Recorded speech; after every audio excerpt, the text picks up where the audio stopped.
Chapter 84. Is it only for these few days? What about the rest of the time? Won't you miss me? Shang Junlin was still not satisfied. Then what does your majesty want to think? I think of you every moment of every day. Shang Junlin hinted. Oh, I know. Shan Yu dragged her tone. Your majesty wants me to think of you all the time? Yes. Shang Junlin nodded reservedly. Shen Yu lifted her head from Shang Junlin's arms and smiled. Your majesty, do you know what you look like now? Shang Junlin was in a good mood after achieving his goal. He gently stroked Shen Yu's waist. What I look like is not important. You, don't forget what you promised me. What promise? Shen Yu was about to ask when she suddenly remembered that Shang Junlin was talking about what had happened just now. She bumped into the man's arms again and said in a muffled voice, I know. I will think of your majesty more every day. Shang Junlin put one hand on Shen Yu's back and stroked her long hair. He felt a sense of satisfaction. They stood under the waning lights, far away from the hustle and bustle, forming a world of their own. The harmonious atmosphere between the two did not allow anyone to interrupt. After quietly hugging each other for a while, Shang Junlin let go of Shen Yu and the two continued to walk along the small path. After today's incident, the aristocratic families should be more relaxed about Feng Jie. After all, Shang Junlin had her weakness. Even if they opposed, they would not be as confident as before. I have given them some time to relax. It depends on what they choose. Shang Junlin's tone was emotionless when he mentioned the aristocratic families. I saw the girl from the Feng family just now. She was at ease in the crowd of students and was not restrained at all. The other people she interacted with were not as calm as her. Not wanting to spoil Shang Junlin's mood, Shan Yu casually changed the topic. Feng Jie's attire today was more neutral. She didn't wear a woman's extravagant and complicated dress, nor did she wear too many red hairpins in her hair. This allowed people to know that she was a woman at a glance, and she didn't look out of place with the overall atmosphere of the Chonglin banquet. We have also noticed that she has a good relationship with the top scholar and the third flower. While sitting upright, Shang Junlin had been paying attention to the movements of the people below. Compared to the others, Feng Jie was indeed more willing to talk to Zhang Huiqing and He Chengyu. Unlike the others, when the two of them conversed with her, they didn't act strangely because of her identity as a woman. Even if the others tried their best to restrain themselves, there would still be a trace of something wrong in their words and actions. The atmosphere of the banquet was lively. The students discussed their knowledge with each other, and the bolder ones would directly ask the officials questions. Some of the aristocratic officials were simply unable to sit still. The emperor could leave the banquet as he pleased, but they couldn't. Even if they were anxious to solve Yi Jiaming's matter, they could only sit there and force a smile. They couldn't show the slightest hint of abnormality. Lord Yi knocked on the table. Have you sent someone to deliver the news to the two officials? Don't worry, Lord Yi. I have already sent someone. Because their grades were close, Feng Jie, He Chengyu, and Zhang Huiqing's seats were also close. Feng Jie was attentive and noticed that there weren't many aristocratic officials present. She asked in a low voice, Did something happen just now? A few officials had strange expressions. Young Master Yi also didn't attend. I remember bumping into him when I just arrived. The matter was temporarily suppressed, so Zhang Huiqing couldn't say it out loud. He said in a low voice, He did something and happened to run into His Majesty. After a few sentences, the two sides naturally changed the topic. The other two cabinet ministers received the news from the Chonglin banquet and went to their usual meeting place to discuss in detail that night. The two cabinet ministers were from the aristocratic Feng family and Duan family respectively. They had a lot of authority among the aristocratic families in the capital. After taking their seats, the two of them dismissed the servants. Lord Feng asked, What does His Majesty mean by this? Lord Duan said, It's obvious that His Majesty is forcing us to make concessions. Otherwise, based on His Majesty's usual temperament, he would have dealt with them on the spot without giving us any time to react. Lord Feng said, That's true. His Majesty is still the same as before. He won't listen to advice. Lord Duan said, if he could listen, then he wouldn't be him. Have you forgotten what happened when he just ascended the throne? The previous emperor wanted him to leave Prince Yu in the capital to recuperate. He ignored the objections of the officials and directly sent him away. How many officials did he deal with back then? Lord Feng said, Prince Yu is also an incompetent person. Otherwise, why would we be in such a difficult position? Lord Duan said, if it were up to me, he had wanted to kill Prince Yu for a long time. This time, when Prince Yu was imprisoned, he took advantage of the fact that no one could refute and directly pinned the mastermind behind the fraud on Prince Yu. It's extremely difficult for Prince Yu to turn the tables. Lord Feng said, they contacted us and said that they want our help. Should we do it? Lord Duan said, there's no hurry. We'll have to wait until the end to see the results. Lord Feng said, then what about the imperial examinations this time? Are we really going to do as he wishes? Lord Duan said, what else can we do? He's determined to promote people from humble backgrounds to go against us. Now, he's even allowed women to enter the imperial court as officials. Sooner or later, he'll destroy his own Great Wall. The next morning, during the discussion about women entering the imperial court as officials, there were fewer objections. Other than Feng Jia's position, everyone else's positions were more or less decided. As the weather became warmer and warmer, Shen Yu spent more time outside the house. Imperial physician Gu also said that it was appropriate for him to walk outside more. Shang Junlin was very concerned about Shen Yu's matters. After hearing Imperial physician Gu say that it was good for Shen Yu to walk outside more often, he would take Shen Yu outside whenever he had time. Shang Junlin originally wanted to let Shen Yu practice martial arts to keep fit, but Shen Yu flatly refused. After being reborn, he only wanted to be as comfortable as possible. In the evening, after finishing dinner, Shang Junlin put down his work and held Shen Yu's hand to take a walk in the small garden outside Yuzhong Palace. Feng family and Duan family? Shen Yu's footsteps paused. He had an impression of these two families because in his previous life, these two families had secretly sought refuge with the King of Yu. Before the King of Yu ascended the throne, they had done a lot of things for him. The Feng family and the Duan family have actually been entrenched in Dahuan since the founding of Dahuan Empire. However, their real heyday was during the late period of the previous emperor's reign. At that time, the previous emperor favored treacherous officials and allowed the power to fall into the hands of the aristocratic families who had been eyeing them covetously. The Feng family and the Duan family benefited the most. Seeing that Shan Yu was interested in the Feng family and the Duan family, Shang Junlin explained more. When I first ascended the throne, I dealt with a lot of people. The Feng family and the Duan family were very sensible, so I couldn't do anything to them. At that time, the imperial court was too chaotic. First, the previous emperor had caused a lot of trouble. Capable officials were either forced to resign or were framed and executed. Those who were left behind were mostly in cahoots with the treacherous officials. Shang Junlin's foundation in the imperial court was not stable. He had seized the throne with military power and there were very few people who could be used. After massacring those treacherous officials who had caused chaos in the imperial court, there was a large gap in the number of officials who could be used.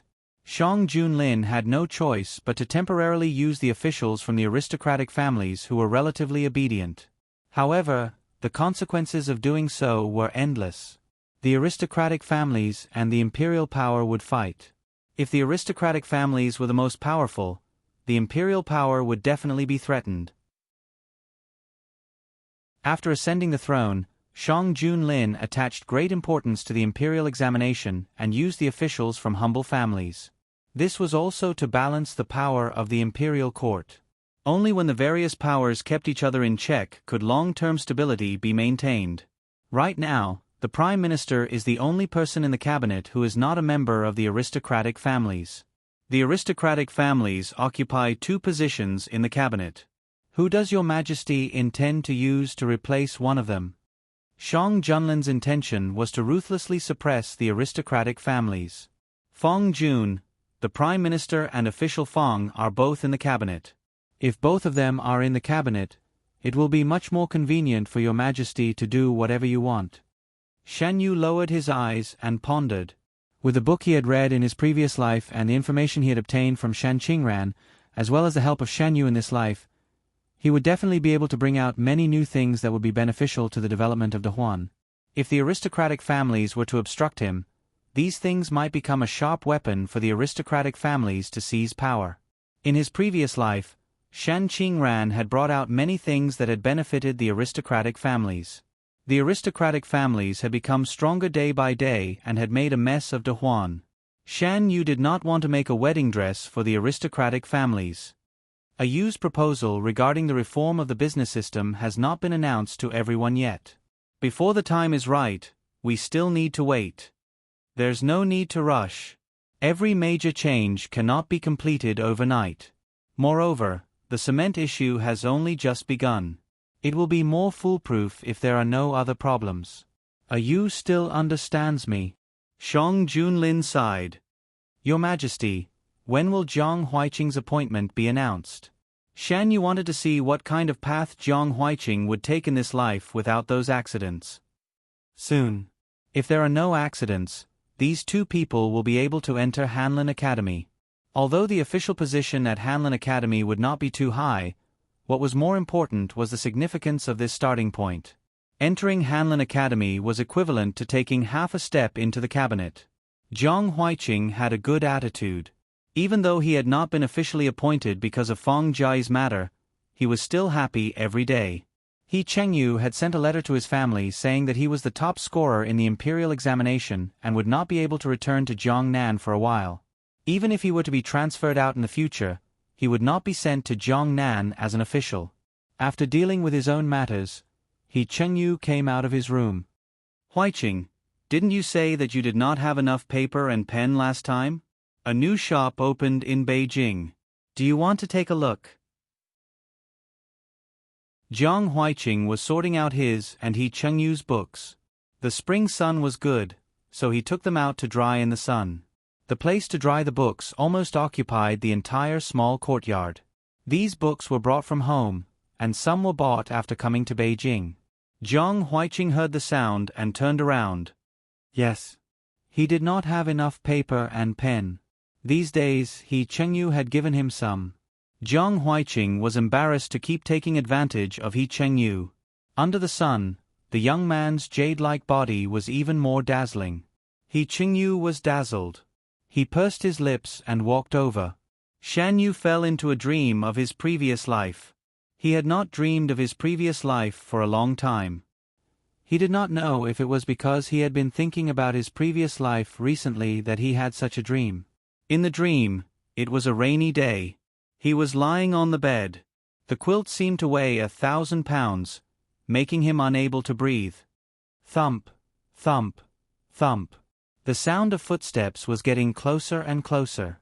Shen Yu struggled to open his eyes. He saw Prince Yu, who had changed into an imperial robe, standing by the bed and staring at him with dark eyes. Shen Yu, you see, no matter how unwilling you are, we will still ascend the throne. You cannot change our destiny. No, that's not right. Shen Yu struggled to get up, but he could not move. He was so frightened that he broke out in a cold sweat. Yu, wake up. A familiar voice came through the heavy rain. Shen Yu struggled to open his eyes. He was startled by the face that suddenly enlarged in front of him. Seeing the fear in his eyes, Shang Junlin moved back a little. He reached out and stroked his sweat-soaked hair. Yu, why are you so afraid of us? Chapter 85. Don't you know whether I'm afraid of your majesty or not? Shan Yu leaned against Shang Junlin's palm and slowly calmed down the palpitation caused by the dream.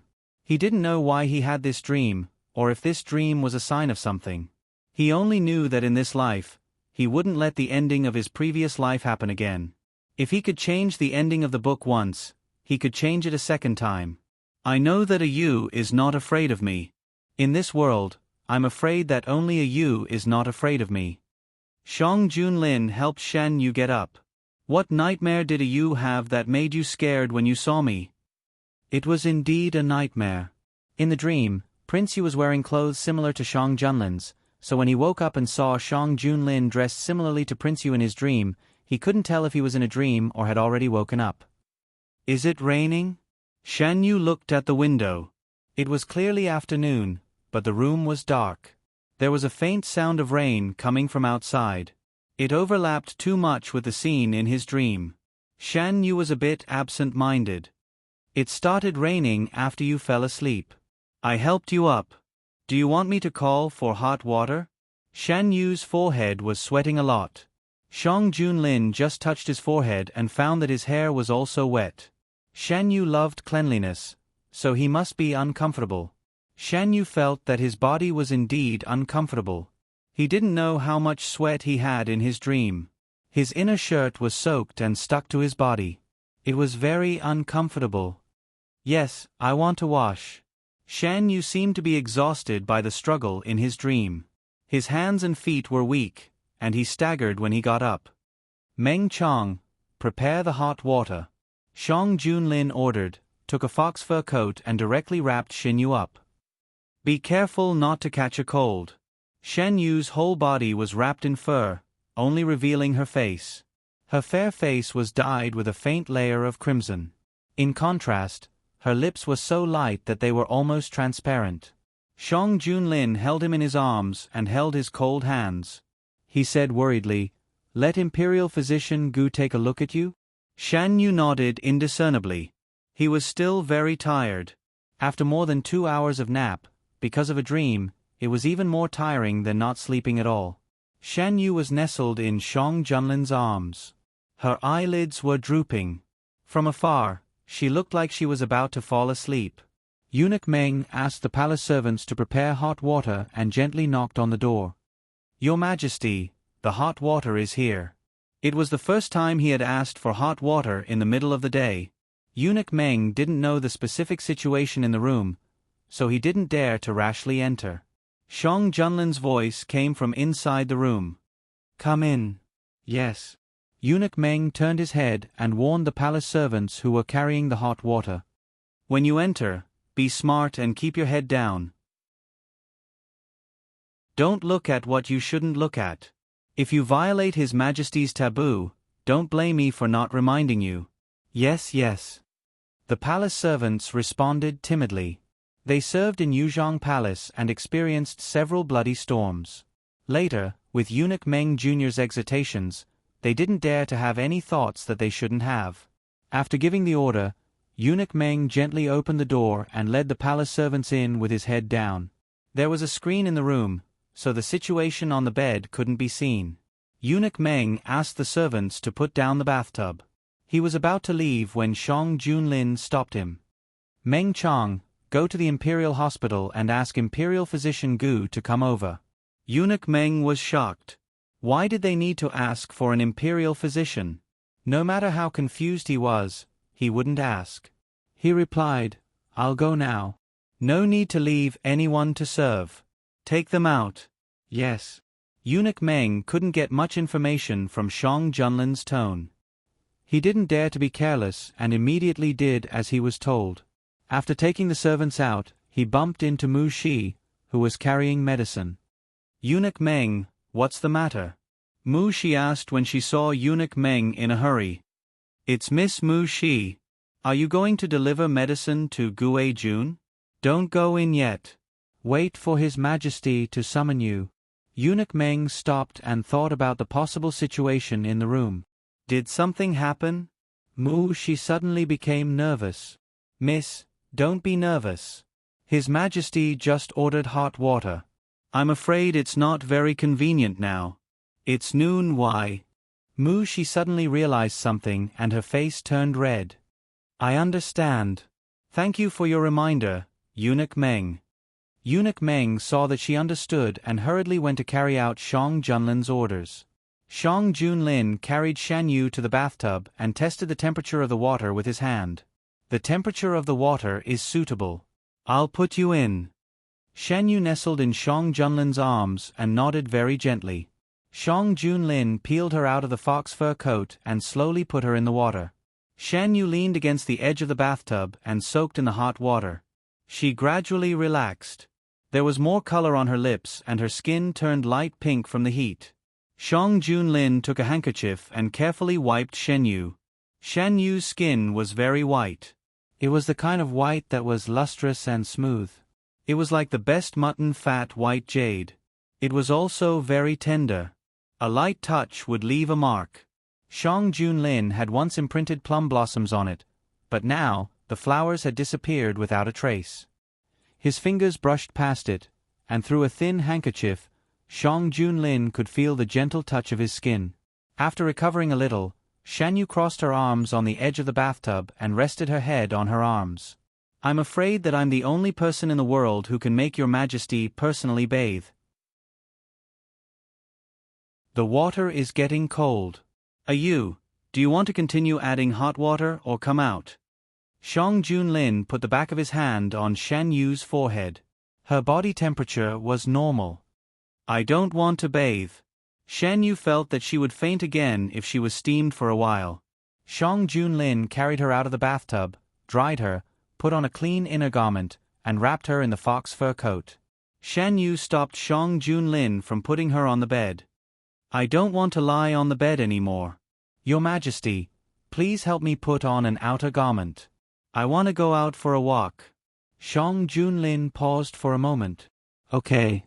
After taking a bath and changing into a clean set of clothes, Shan Yu felt much more comfortable. Shang Junlin ordered the palace servants to remove the hot water. Mushi came in with the warm medicine. Shan Yu drank it in one gulp. Shang Junlin fed him the candied fruit. I seem to be fine. I don't need Imperial Physician Gu to come again. Shan Yu carefully felt her body. There were no symptoms of discomfort. Shang Junlin was still worried. Let Imperial Physician Gu take a look. Your Majesty, Imperial Physician Gu is here. Eunuch Meng's voice sounded outside the room. Since Imperial Physician Gu was here, Shan Yu did not refuse anymore. Eunuch Meng hinted at Imperial Physician Gu on the way. When he entered the room and saw Shan Yu, he knew that it was not the case. After carefully checking her pulse, he gradually frowned. Shan Yu originally thought that she just had a nightmare and was fine. But seeing Imperial Physician Gu's expression, it seemed that was not the case. Shang Junlin's heart sank. He asked directly, Is there something wrong with your body? Something is wrong with your pulse. Imperial Physician Gu pondered for a moment. Has there been any abnormalities in your body during this time? Shan Yu thought carefully and replied, I just had a nightmare. Nothing else. Your pulse has some changes compared to before. I still need to study it. For the time being, there won't be any problems. I will prescribe a sedative medicine. Your Majesty still needs to rest well. If you continue to be troubled by nightmares, it will not be good for your body. Imperial Physician Gu prescribed the medicine and handed it to the palace servants. I need to study your condition more. I will come to check your pulse every day for the next few days. Is it convenient for you? Do as Imperial Physician Gu says. Before Shan Yu could answer, Shang Junlin spoke first. Shan Yu wanted to say that there was no need to go through so much trouble. But when he saw the worry in Shang Junlin's eyes, he swallowed the words that were on the tip of his tongue. It was still raining outside. Shan Yu wanted to walk outside. Shang Junlin held an umbrella with one hand and held his hand with the other as they strolled in the rain.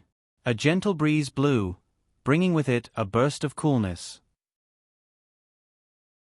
In the real world, there was no dull feeling like in the dream. Even walking in the rain gave them a different feeling. The sudden spring rain caught many people off guard.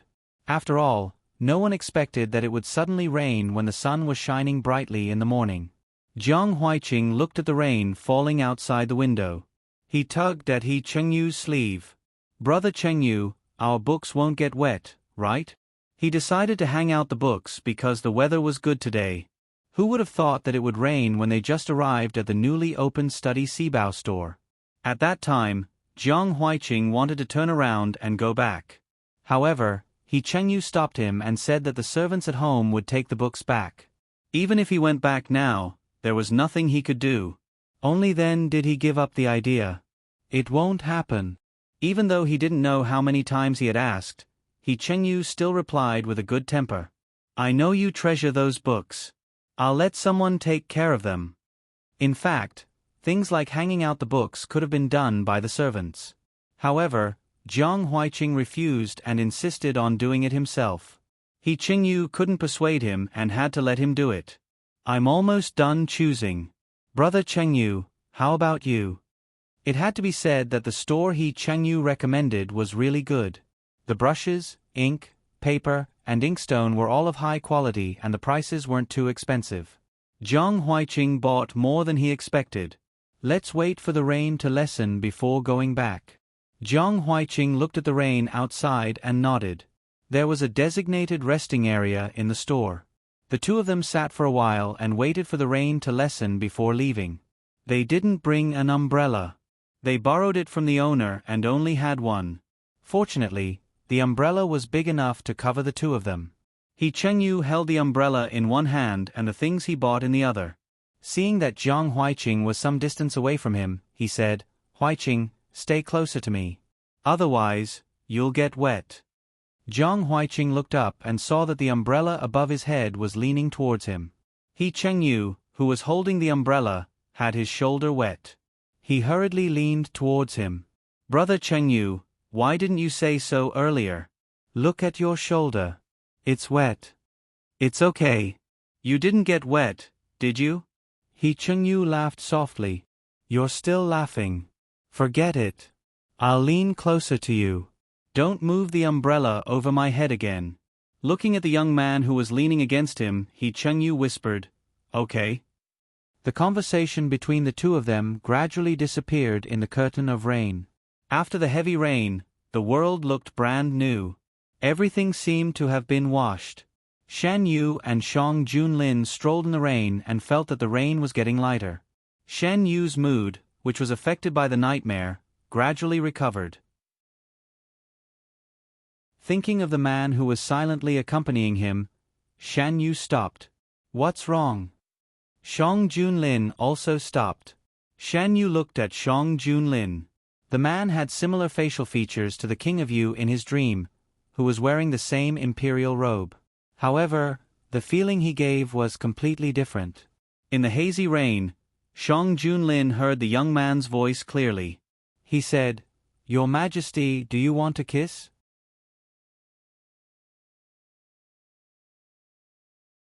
Chapter 86. Shang Junlin's gaze suddenly became aggressive. He didn't answer. Instead, he lowered his head and captured the young man's lips. It tasted as sweet as he remembered. The man sucked on Shan Yu's lips with a little force. His breath was heavy. He held one hand behind Shan Yu's head, not giving him any chance to regret. The kiss was long and powerful. Shan Yu didn't want to fall behind. He welcomed it and danced with it. He didn't know when his hands had tightly grasped the man's clothes. His body leaned back slightly and his head was forced to raise to withstand the man's increasingly fierce attacks. Shan Yu didn't close his eyes. He could see the man's enlarged face and through the corner, he could see the umbrella above his head. The patterns on the umbrella seemed to be spinning. Everything in front of him became strange and variegated. The force on his lips was getting stronger and stronger.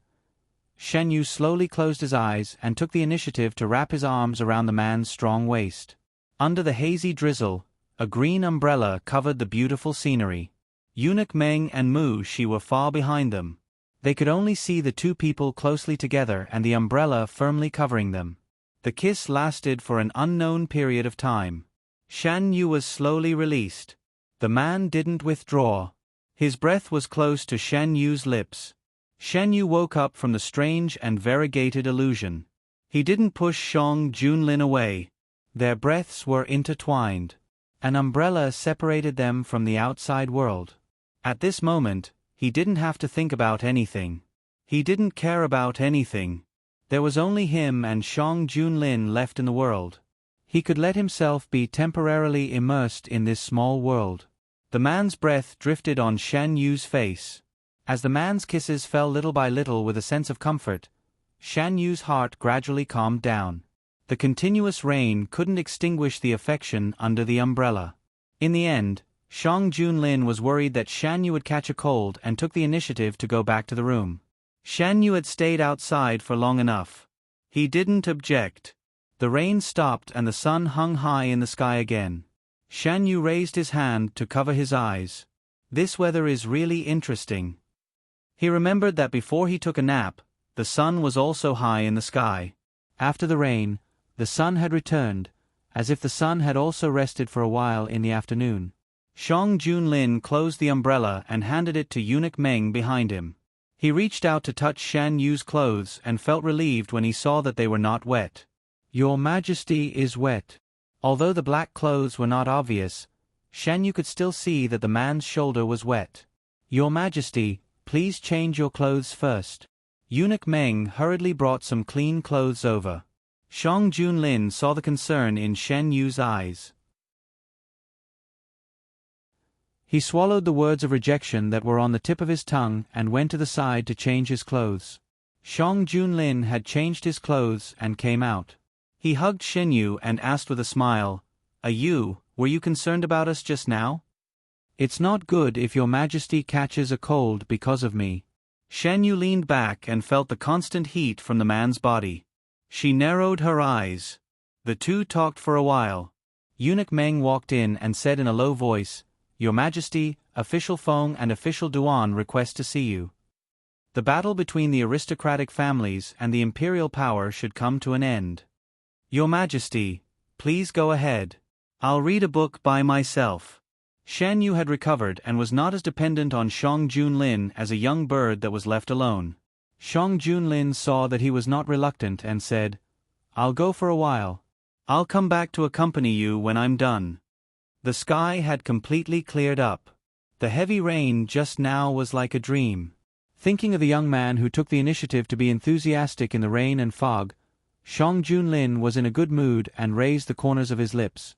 When they arrived at the imperial study, Shang Junlin returned to his usual unapproachable appearance. Eunuch Meng saw this change and cried out in his heart that there was only one noble lord who could soften His Majesty's heart. Official Feng and Official Duan knew that since they took the initiative to look for Shang Junlin, it meant that the aristocratic families were willing to lower their heads. They had lost this confrontation. "Why did you come to see me?" Shang Junlin sat on the high seat and looked down at the two old cabinet ministers. The two knelt down and saluted. After they got up, they said, "We came for the matter of the Qianglin banquet." "You know about it too?" Shang Junlin supported his forehead with one hand. "Tell me, how do you plan to deal with it?" After Yi Jianming and the others were taken away, they were locked up in solitary confinement and no one was allowed to visit them.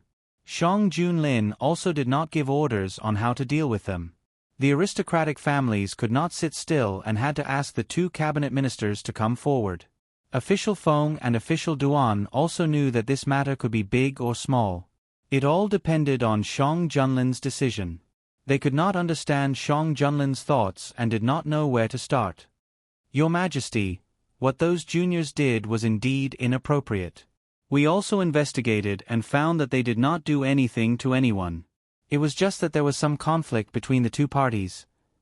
What they were most thankful for now was that these people had not really done anything. No matter what they said or what plan they had, as long as it was not implemented, there was still room to turn things around."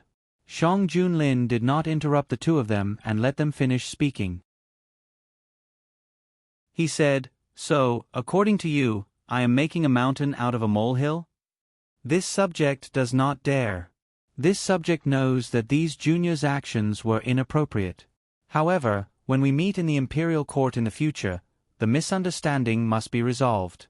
Your Majesty, why not give them a chance to resolve the misunderstanding face to face? If everyone is like this, how can the imperial court establish its prestige? I believe that the two of you do not want to see the day when you are disrespected, right?" The more Shang Junlin remained silent, the heavier the stone in Official Feng and Official Duan's hearts became. Although they had guessed before coming, they still wanted to struggle until the last moment. The conversation lasted for a full 4 hours. When Official Feng and Official Duan came out of the imperial study, the sky was already dark. The two of them looked at each other and saw the bitterness in each other's eyes. In the end, Shang Junlin was out of their control and became an emperor that they could not easily shake. The two of them did not return to the residence directly. Instead, they went to the place where they usually gathered.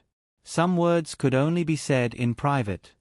In the end, we underestimated him. From the beginning, we should have known that some people are destined to be uncontrollable. Official Feng sighed deeply. Official Duan frowned. But at that time, other than this one, we had no other choice. The King of Yu's foundation was too shallow and was no match for him at all. Not to mention the other princes, those who had the strength to fight were all gone. The remaining princes were even worse than the King of Yu. Official Feng, what should we do now? Official Duan, what else can we do?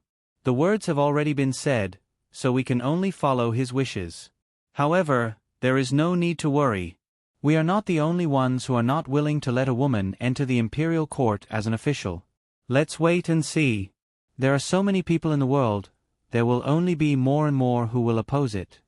How could Shen Yu and Shang Junlin not think about the problem that they were thinking about? A woman entering the imperial court as an official was a shocking matter for the great Huan dynasty. Only a few people would accept it.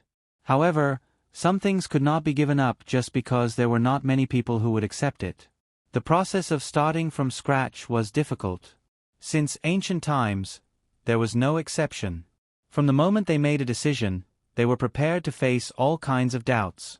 After Jiang Huiqing and He Chengyu returned to the residence, just as He Chengyu had said, the servants were nimble and his treasured books were not drenched. After tidying up the books, Jiang Huiqing took out the rice paper, brush, and ink that he had bought today. Thinking of what he had heard in the shop and this encounter, he picked up the brush. By the time he reacted, he had already written a few pages of paper. Jiang Huiqing stared at the words on the paper and held his forehead. Since he had already written it, he might as well send it over. Shen Yu leaned on the soft couch and was lost in thought.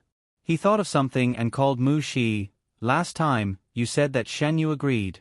What has she been doing recently? She has recently developed a lot of new things that the imperial concubine likes very much. She even sent some to the palace. Does young master want to take a look? Bring it over and let me see. Mu Shi went out and gave an order. Not long after, the palace servants came in with a few things. Miss Shen Yu said that this is a soap used to clean your hands. Mu Shi picked up a square object from a wooden box and introduced it to Shen Yu.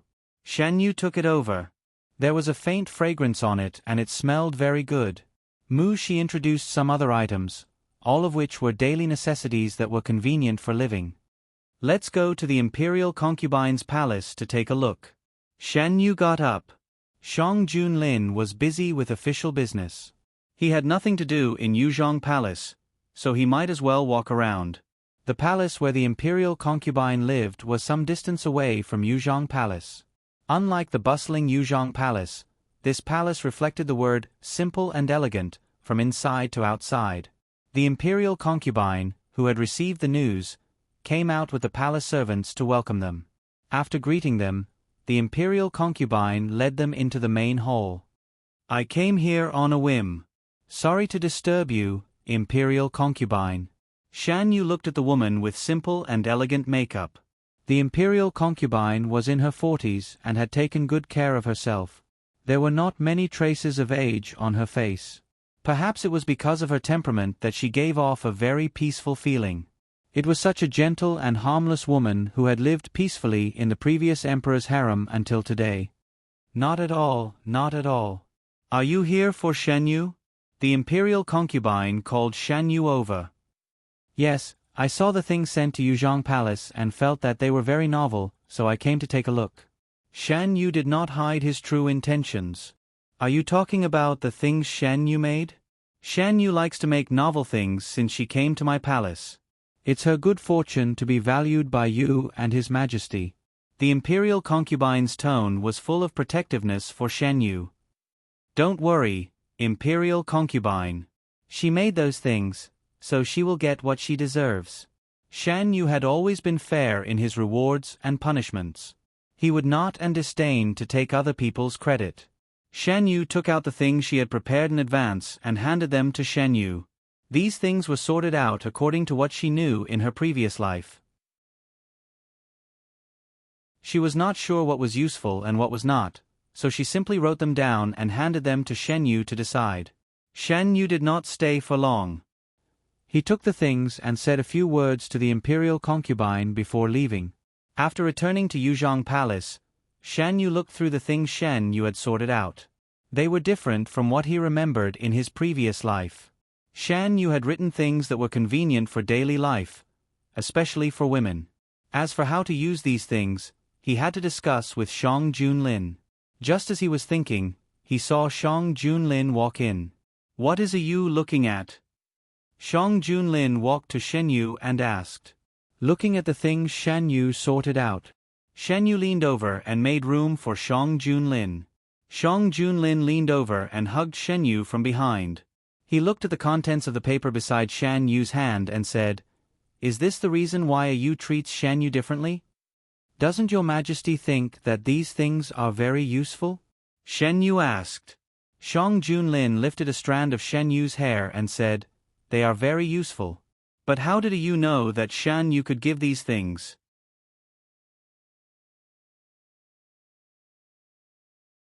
Chapter 87. Your Majesty, just treat this as a little secret of mine. Shen Yu raised his head and looked at Shang Junlin from head to toe. A secret, just like any other secret that your Majesty has not delved into before.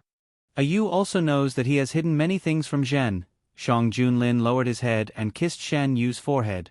He said dotingly, "All right, Zhen will not delve into it. Zhen will wait for the day when you are willing to tell Zhen in person." Shan Yu had already been marked as his. He had enough time to wait for Shen Yu to take the initiative to open his heart. Shang Junlin sat down next to Shen Yu and carefully read the contents. Even De Huan doesn't have these things. Is it difficult to make them? It's not difficult. Shan Yu gave them to me together with some recipes.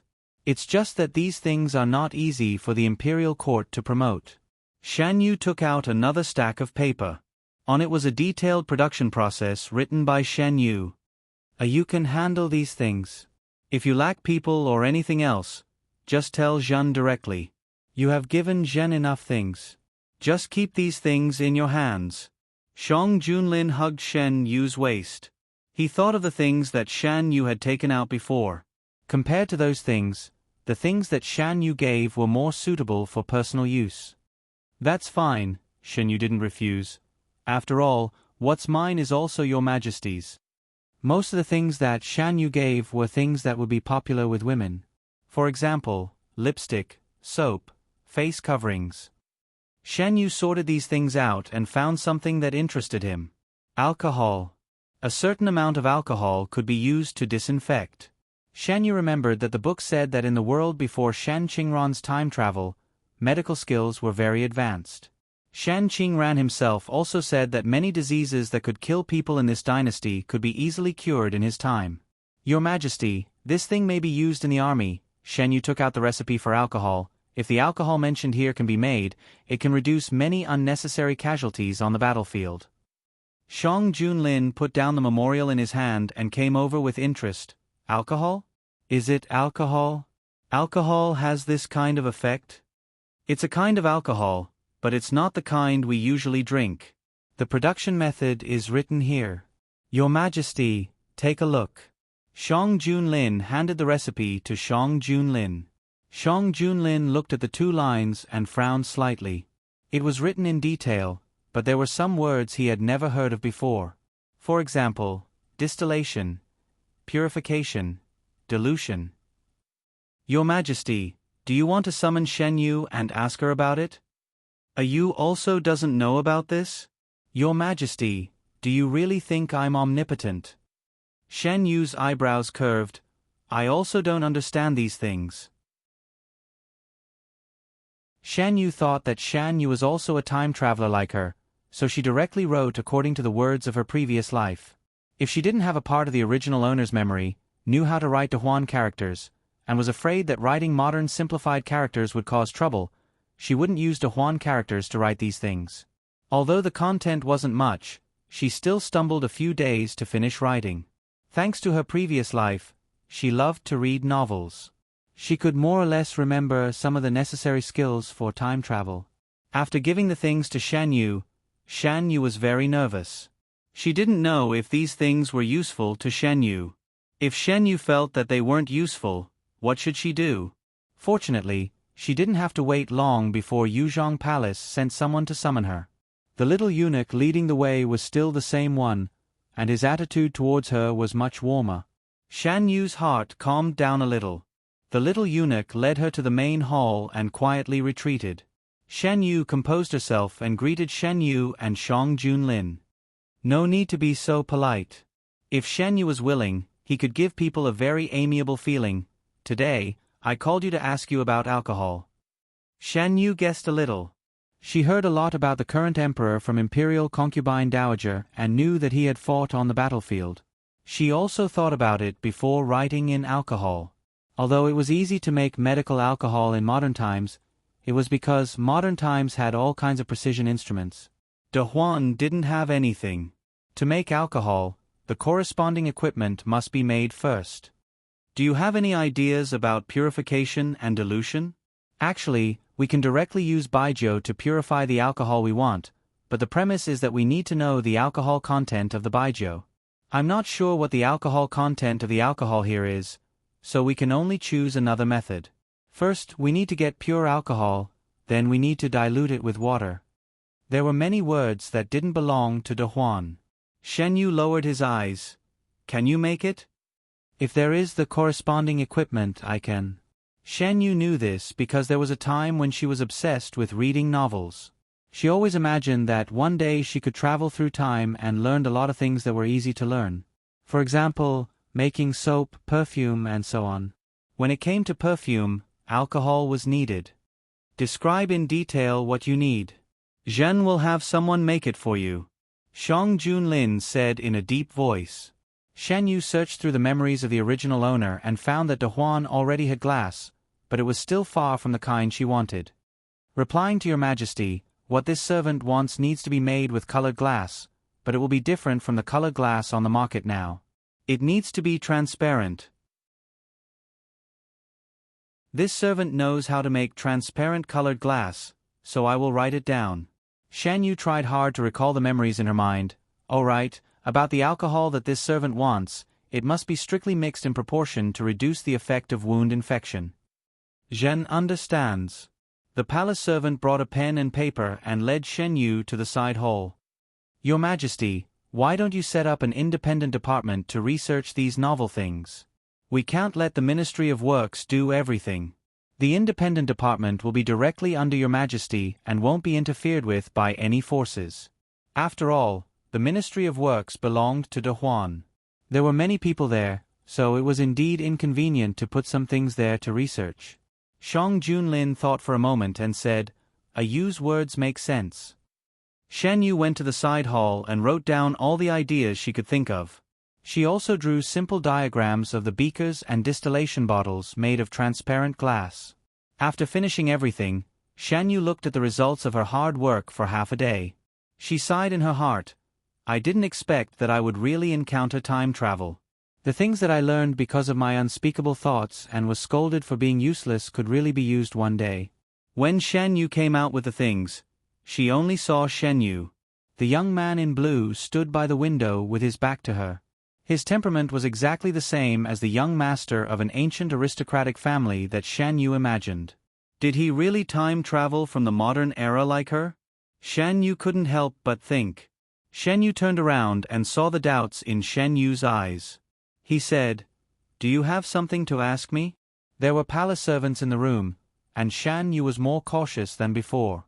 She didn't want to talk about time travel directly. She only asked vaguely, Why is His Highness willing to give this opportunity to me?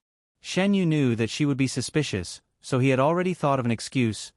My health wasn't good in the past, so I rarely went out. My family was strict and didn't let me do many things. If I knew what you said, I would have taken it out long ago. After saying this, Shen Yu sighed lightly. Shen Yu thought that she had touched his sore spot. She bit her lips and said, I'm sorry. There's nothing to apologize for. Shen Yu changed the topic. Do you want to take a look at the newly built cement road? Can I go? Shen Yu certainly wanted to. Not to mention other things, just the fact that she could leave the palace was already very tempting to her. Seeing the hidden expectation in Shen Yu's eyes, Shen Yu slightly curved his lips. Of course you can. When I arrange it, I will send someone to call you to Consort Dowager. Then can I walk around the other places in the capital? Shen Yu's mind was full of thoughts about leaving the palace. How could she still remember her doubts about Shen Yu? Besides, the cement road in Dahuan had already been built. She didn't need to doubt this and that. Wasn't Shen Yu willing to help her because they came from the same place? Thinking of this, Shen Yu felt a little ashamed of her doubts. She secretly made up her mind to do something useful as soon as possible to repay Shen Yu's kindness. Yes, I will give you free time. If you are worried that you are not familiar with the capital, I can also let Mu Shi accompany you to walk around. Yes. Shen Yu's happiness was beyond words. After returning to Consort Dowager's palace, Consort Dowager saw it at a glance. Consort Dowager called her, "What made you so happy?" "Gue Jun promised to take me out of the palace. I haven't had a good look at the capital yet." Shen Yu's eyes were full of yearning. What would the place that carried her second life look like? Out of the palace, Consort Dowager's eyes were in a trance for a moment. It's good to go out and have a look. Fong Rong, give Shen Yu some money. Go out and have fun, but remember not to cause trouble for Gue Jun. Consort Dowager didn't suspect anything. There were many palace maids in the palace who entered the palace at a young age. They came from all over Dahuan and might not even have seen the entire capital. It was normal for them to yearn for the outside. I will. Shan Yu nodded solemnly. The women's products that Shan Yu gave were not difficult to make. Shan Yu had many shops under his control. After the finished products were made, they could be sold in the shops. Your Majesty, has Miss Feng's official position been decided today? This matter had been delayed for more than 10 days. Today was the deadline. Shang Junlin wanted Feng Jiayi to enter the Hanlin Academy through the normal procedures, but the aristocratic families refused. Most of the official positions that they proposed were not important. Their meaning was obvious. They just needed to find an unimportant position to support her. It's been decided. Just like in previous years, she will enter the Hanlin Academy with Jiang Huiqing and He Chengyu. Shang Junlin put down the pen in his hand and rubbed his eyebrows. As for the aristocratic families like the Yi family, in view of the fact that this was a mistake made by the younger generation, we will only punish the person who made the mistake. What about Yi Jianming? Shen Yu walked behind Shang Junlin and massaged his temples. He personally experienced how much thought Shang Junlin had put into this matter. Cancel the results this time as a warning to others. This was the result after the aristocratic families had to take a step back. It seems that Your Majesty has won this time. After so long, the dust has finally settled. Congratulations, Your Majesty. Although there were still many problems to face in the future, at least the first step was successfully taken.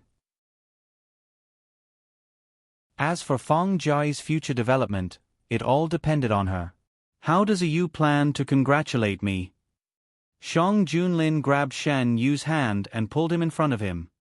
He hugged him on his lap and intimately whispered in his ear, "Speaking of which, this suggestion was made by you. Shouldn't there be a reward for fulfilling a Yu's wish?"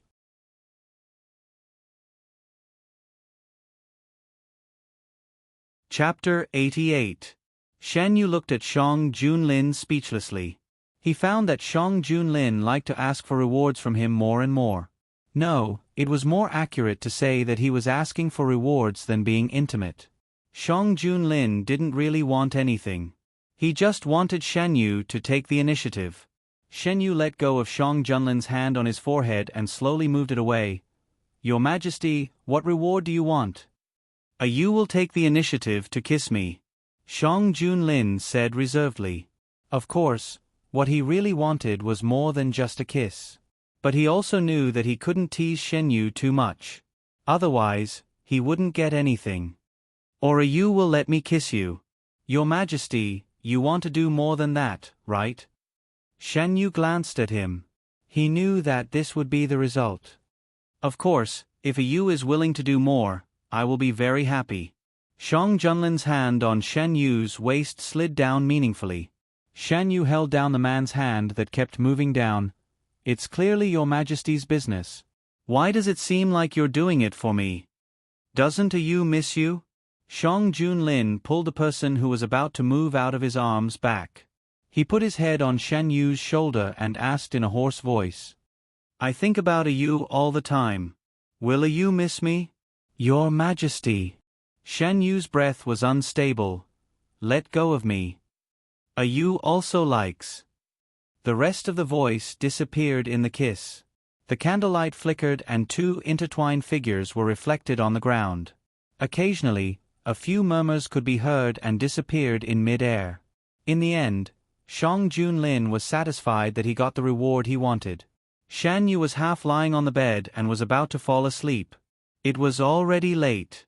Shan Yu had been taking calming pills all this time.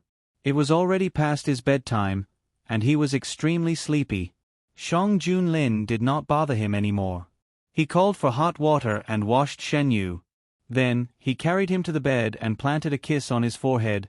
Sleep. Your Majesty, aren't you going to sleep now? Shan Yu grabbed the sleeve of the person who was about to leave. Zhan will come after changing my clothes. You sleep first, Shang Junlin coaxed gently. Shan Yu vaguely realized that Shang Junlin was indeed wearing court attire. He slowly let go of his hand and stared at Shang Junlin while resisting the drowsiness. Shang Junlin's heart softened. He quickly changed his clothes, lifted the quilt, and held Shen Yu in his arms. He patted him on the back and said, Sleep. Yes. His eyelids became heavier and heavier. Shen Yu finally couldn't resist and closed his eyes, falling into a deep sleep.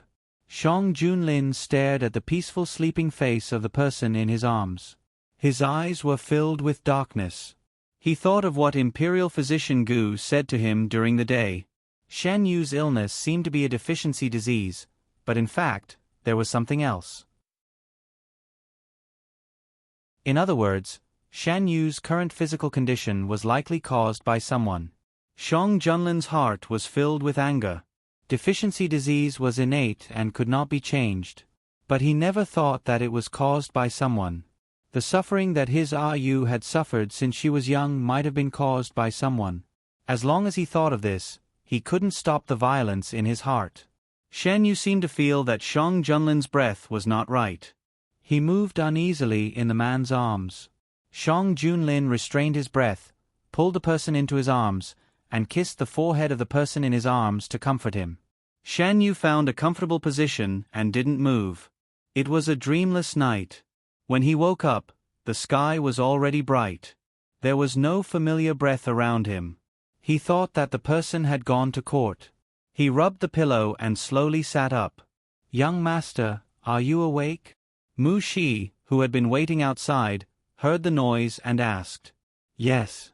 Hearing the answer, Mu Shi came in with clean clothes and helped Shen Yu to dress. Shen Yu lowered his head and tidied up his sleeves. This was the best sleep he had ever had since he dreamed of Prince Yu. Thinking about the difference from the previous days, it seemed that there was only one thing. Could it be that doing that thing could really help him sleep? Shen Yu couldn't help but wonder. After washing up, Mu Shi asked the small kitchen to serve breakfast. It was all Shen Yu's favorite dishes. Perhaps because he had enough sleep, Shen Yu ate half a bowl more than usual. After breakfast, Imperial Physician Gu came to check his pulse. Because of the abnormal pulse last time, Imperial Physician Gu came almost every day recently. Your pulse has returned to normal. Your Highness is fine. Imperial Physician Gu remembered Shang Junlin's instructions. He didn't reveal anything about Shen Yu's condition. Shen Yu thought of today's abnormality and decided to ask a professional.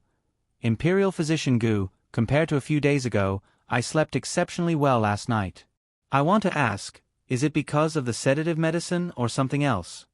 Logically speaking, the prescription I prescribed should take effect on the day you take the medicine. Did your Highness do anything last night or before that? Is there something different? Imperial Physician Gu was very confident about the medicine he prescribed. There's nothing different.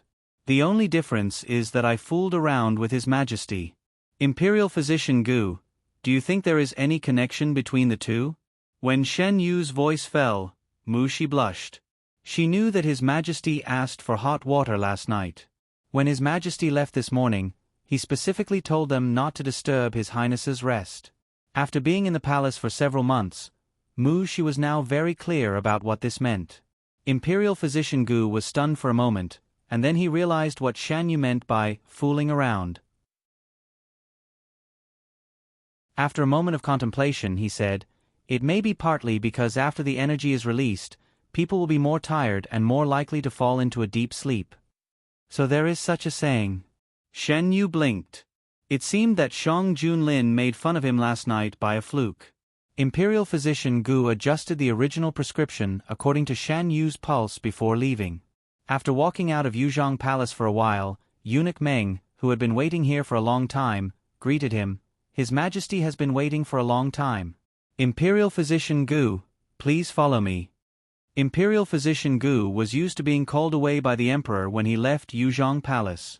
He tidied up his clothes and followed Eunuch Meng to see Shang Junlin.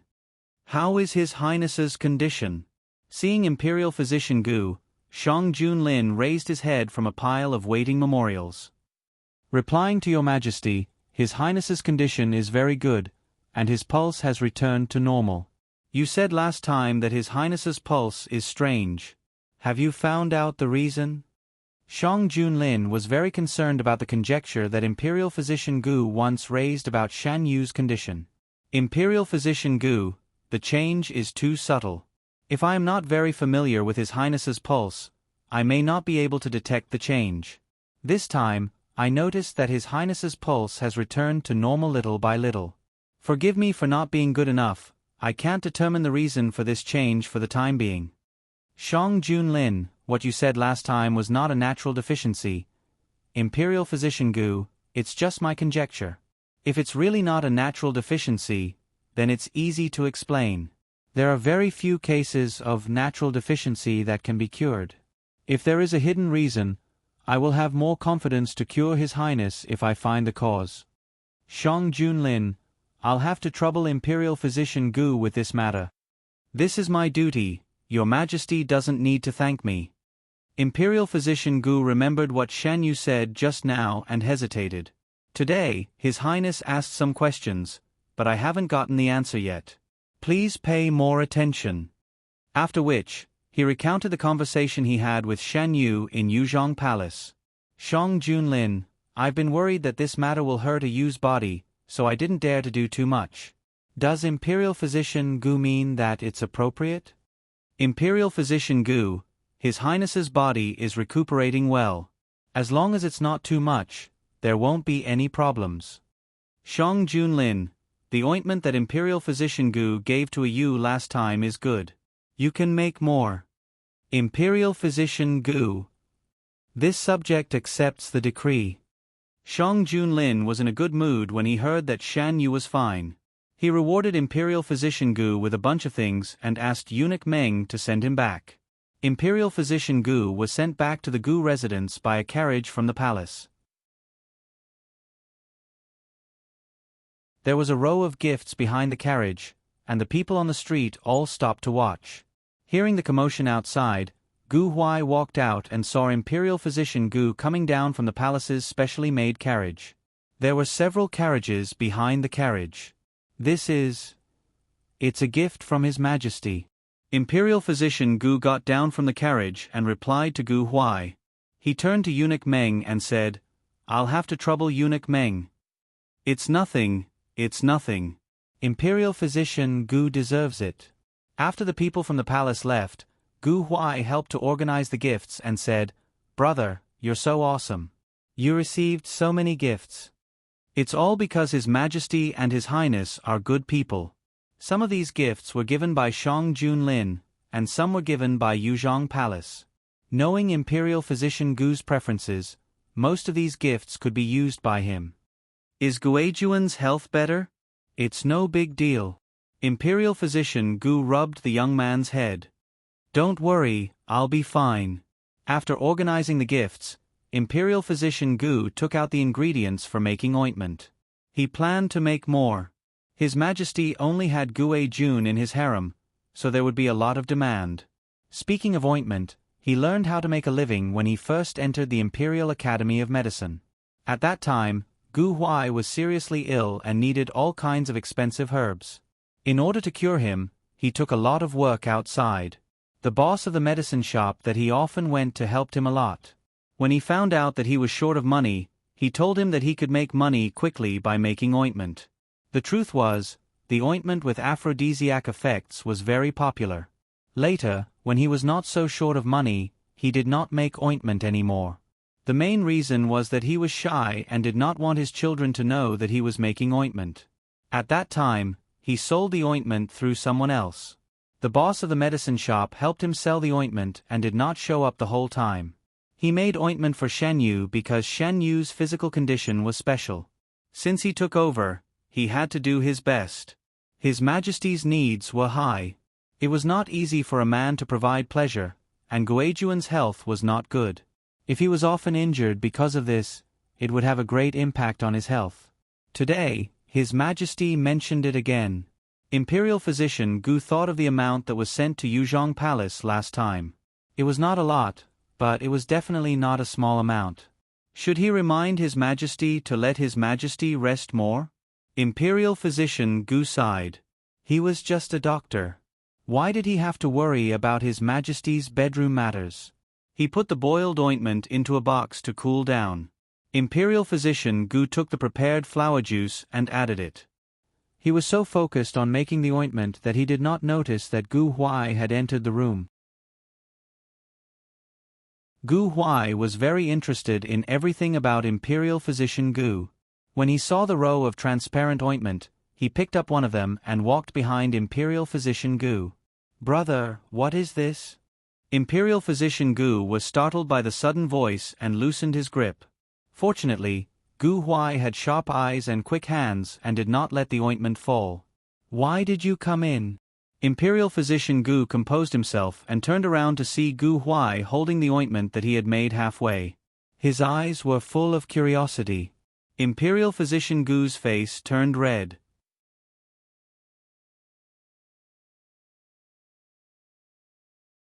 Chapter 89. How was he going to explain to Gu Huai what the ointment was used for? Imperial physician Gu took the box from Gu Huai's hands with a red face and put it aside. As if realizing his mistake, Gu Huai lowered his head and said in a low voice, "I'm sorry, brother. I didn't know I couldn't touch it." Imperial physician Gu was amenable to persuasion but not coercion. Seeing Gu Huai lower his head and admit his mistake, he couldn't blame him. He couldn't help but rub the youth's head. "It's fine. It's just that this ointment is for Guojun. Children shouldn't touch things used by adults." "I'm not a child anymore, brother." Gu Huai sighed in his heart. He was about to turn 18, but Imperial physician Gu still treated him like a child. It was true that he enjoyed being doted on by Imperial physician Gu, but he didn't want to be treated like a child forever. He had already grown up and was no longer the child who could only be trampled on. He could also shelter his brother from the wind and rain and hold up the sky. "I know you've already grown up. All right, go out and play. I'm almost done here." Seeing his firm attitude, Gu Huai didn't want to make Imperial physician Gu angry and obediently left. However, he was still curious about what Imperial physician Gu had made and why his face had turned red when he asked. After Gu Huai left, he called for his subordinate and described the ointment he saw in detail. He asked, "Do you know what this is?" The subordinate paused and hesitated. "It seems to be used by men to lubricate themselves when they're having fun." After saying that, the subordinate quickly added, "Of course, this is only my wild guess. It might not be the real thing." Gu Huai was silent. When he thought of Imperial physician Gu's face turning red when he asked about it, how could he not be sure? It was most likely what his subordinate said. When did his brother learn how to make this kind of thing? Based on his brother's proficiency, it clearly wasn't his first time. Gu Huai carefully recalled their interactions over the years and tried to find clues from his memories. Imperial physician Gu still didn't know that his secret was about to be exposed. He calmed down and finished the last step. He took out a small jade bottle and filled it with the ointment. Looking at the ointment, Imperial physician Gu let out a long sigh of relief. The portion she made this time should be enough to last her for a while. Next time, she should find another place to make it. It would be too embarrassing if Gu Huai saw her making it at home. The finished ointment was quickly delivered to Shang Junlin. Shang Junlin put it away and placed it in the drawer beside the bed. "What is your Majesty doing?" Shan Yu had just finished watering the flowers and plants outside. When he walked in, he saw Shang Junlin bending over the bed and doing something. Shang Junlin stood up straight, turned around and walked towards Shin Yu. Didn't Imperial physician Gu almost run out of the cosmetics he sent last time? He sent some more. Did His Majesty squeeze him to do it? Shan Yu saw through him. He is a good Imperial physician. Why does His Majesty keep making him do this kind of thing? This is also for a Yu's health. Shang Junlin had his own reasons. Imperial physician Gu is helping a Yu to nurse her body. Naturally, he has to take care of all aspects. If His Majesty didn't force me to do it, he wouldn't need these things, Shen Yu said angrily. Ever since the last time, Shang Junlin always liked to force him to do it. Although he didn't finish it, he was able to satisfy Shang Junlin's craving. All the court officials could feel that the emperor was in a good mood recently. The aristocratic officials thought that Shang Junlin was in a good mood because he beat them in the matter of women becoming officials. They were unhappy, but they couldn't show it. This made them very upset for a while. Other than them, the other officials all hoped that Shang Junlin's good mood could last for a while longer. He Chengyu, Jiang Huiqing, and Feng Jiari had all entered the Hanlin Academy. Even if the others were unhappy, they couldn't say anything now that the matter had been settled. Feng Jiai's essay was circulated among the students. Other than a few people who had a strong prejudice against women, the rest of the students didn't have any doubts about Feng Jiai taking second place in the imperial examinations. Seeing that there was no movement outside, the aristocratic officials were furious. Of course, they wouldn't let the matter rest. They bribed a few students to talk about the disadvantages of women becoming officials. They were attacked by the other students and could only leave the matter unsettled. Luckily, Yu predicted this in advance. Otherwise, there would be trouble.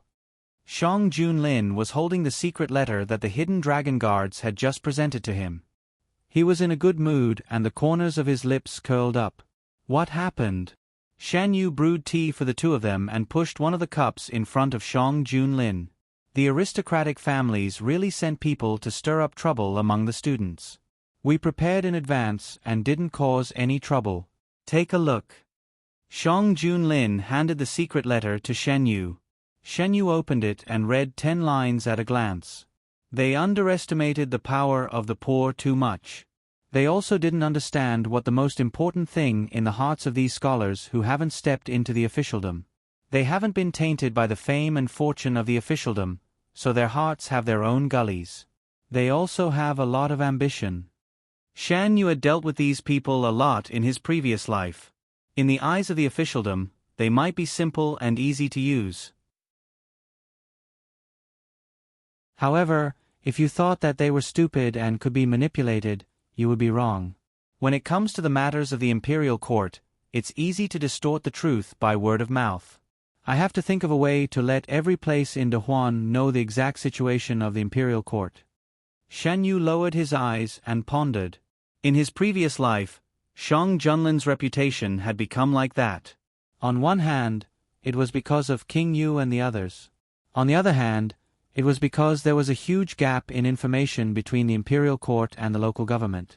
There was no way to spread the news of what Shang Junlin had done to the local government. The news that they received was what others wanted them to hear. Is you talking about the imperial court bulletin? Yes, but not all of it. It needs to be more detailed.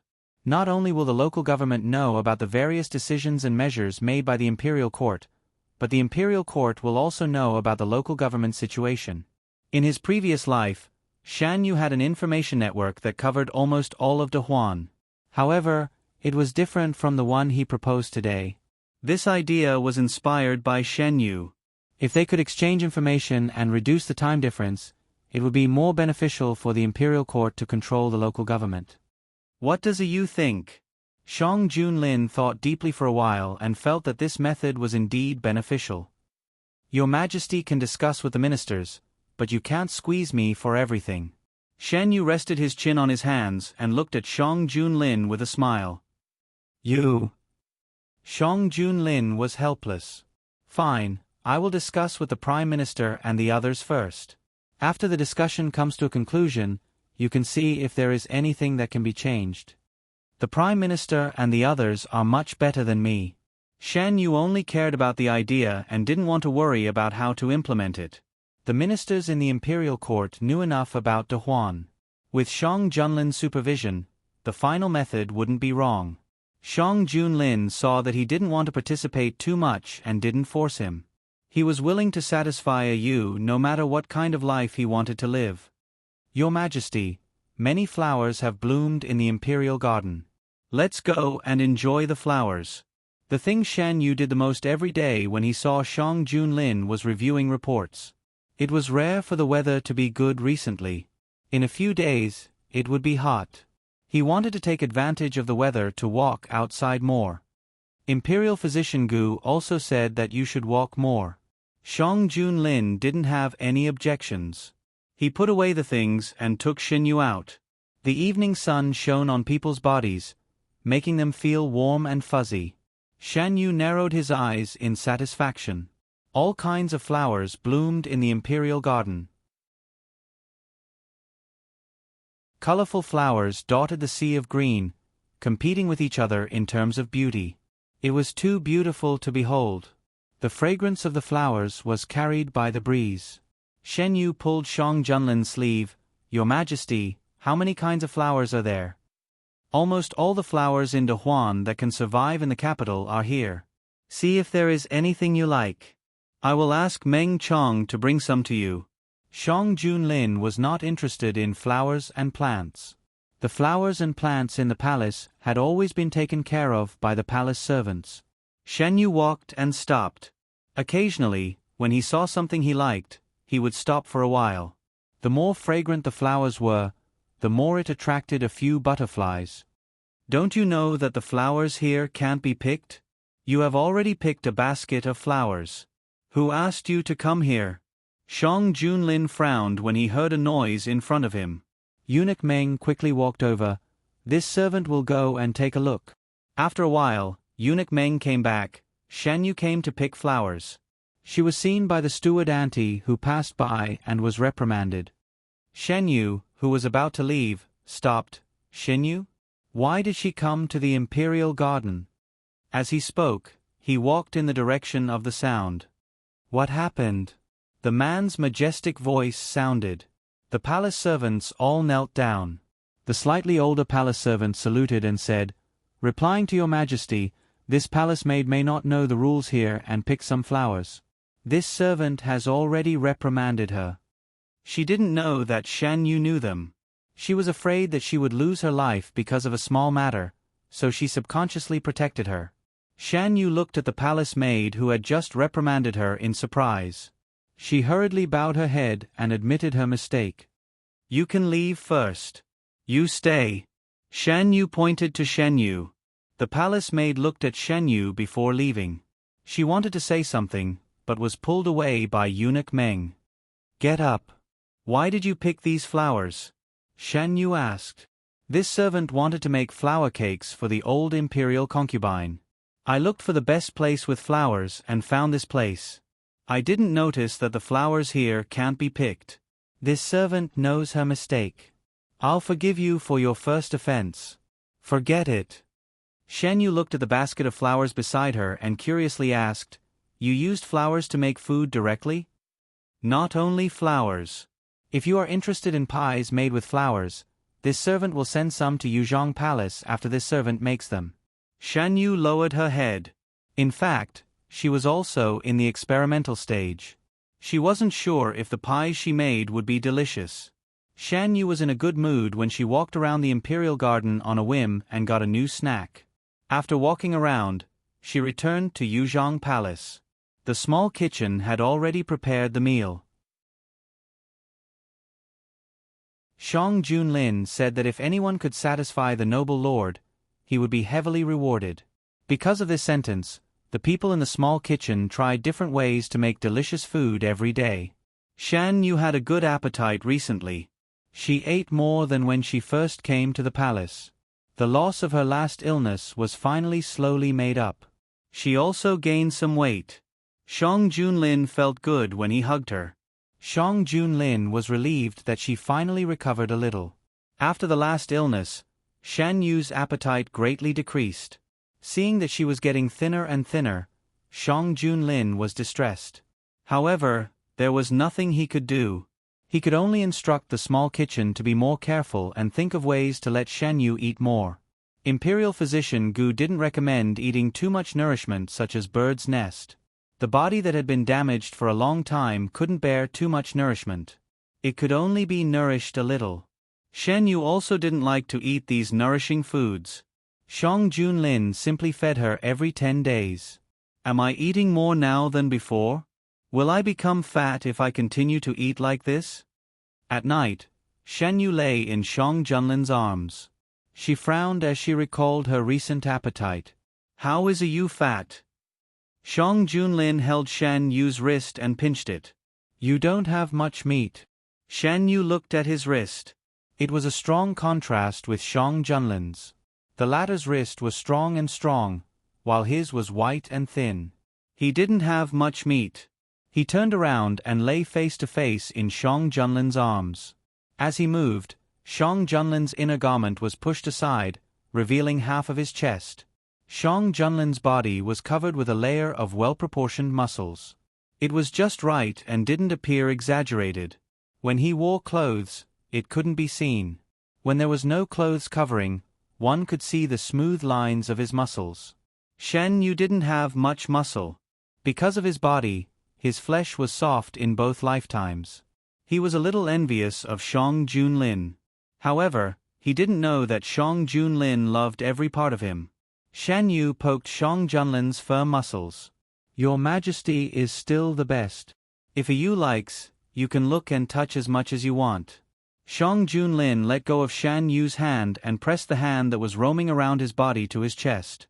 His other hand wrapped around Shan Yu's waist. He said meaningfully, Zhen loves every part of a Yu's body.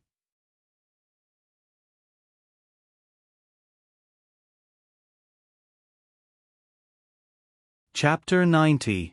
The atmosphere instantly became ambiguous. Shan Yu was on top of Shang Junlin. He looked down at the man lying under him, and an inexplicable emotion flashed through his eyes. Shan Yu pressed her hand on the man's chest.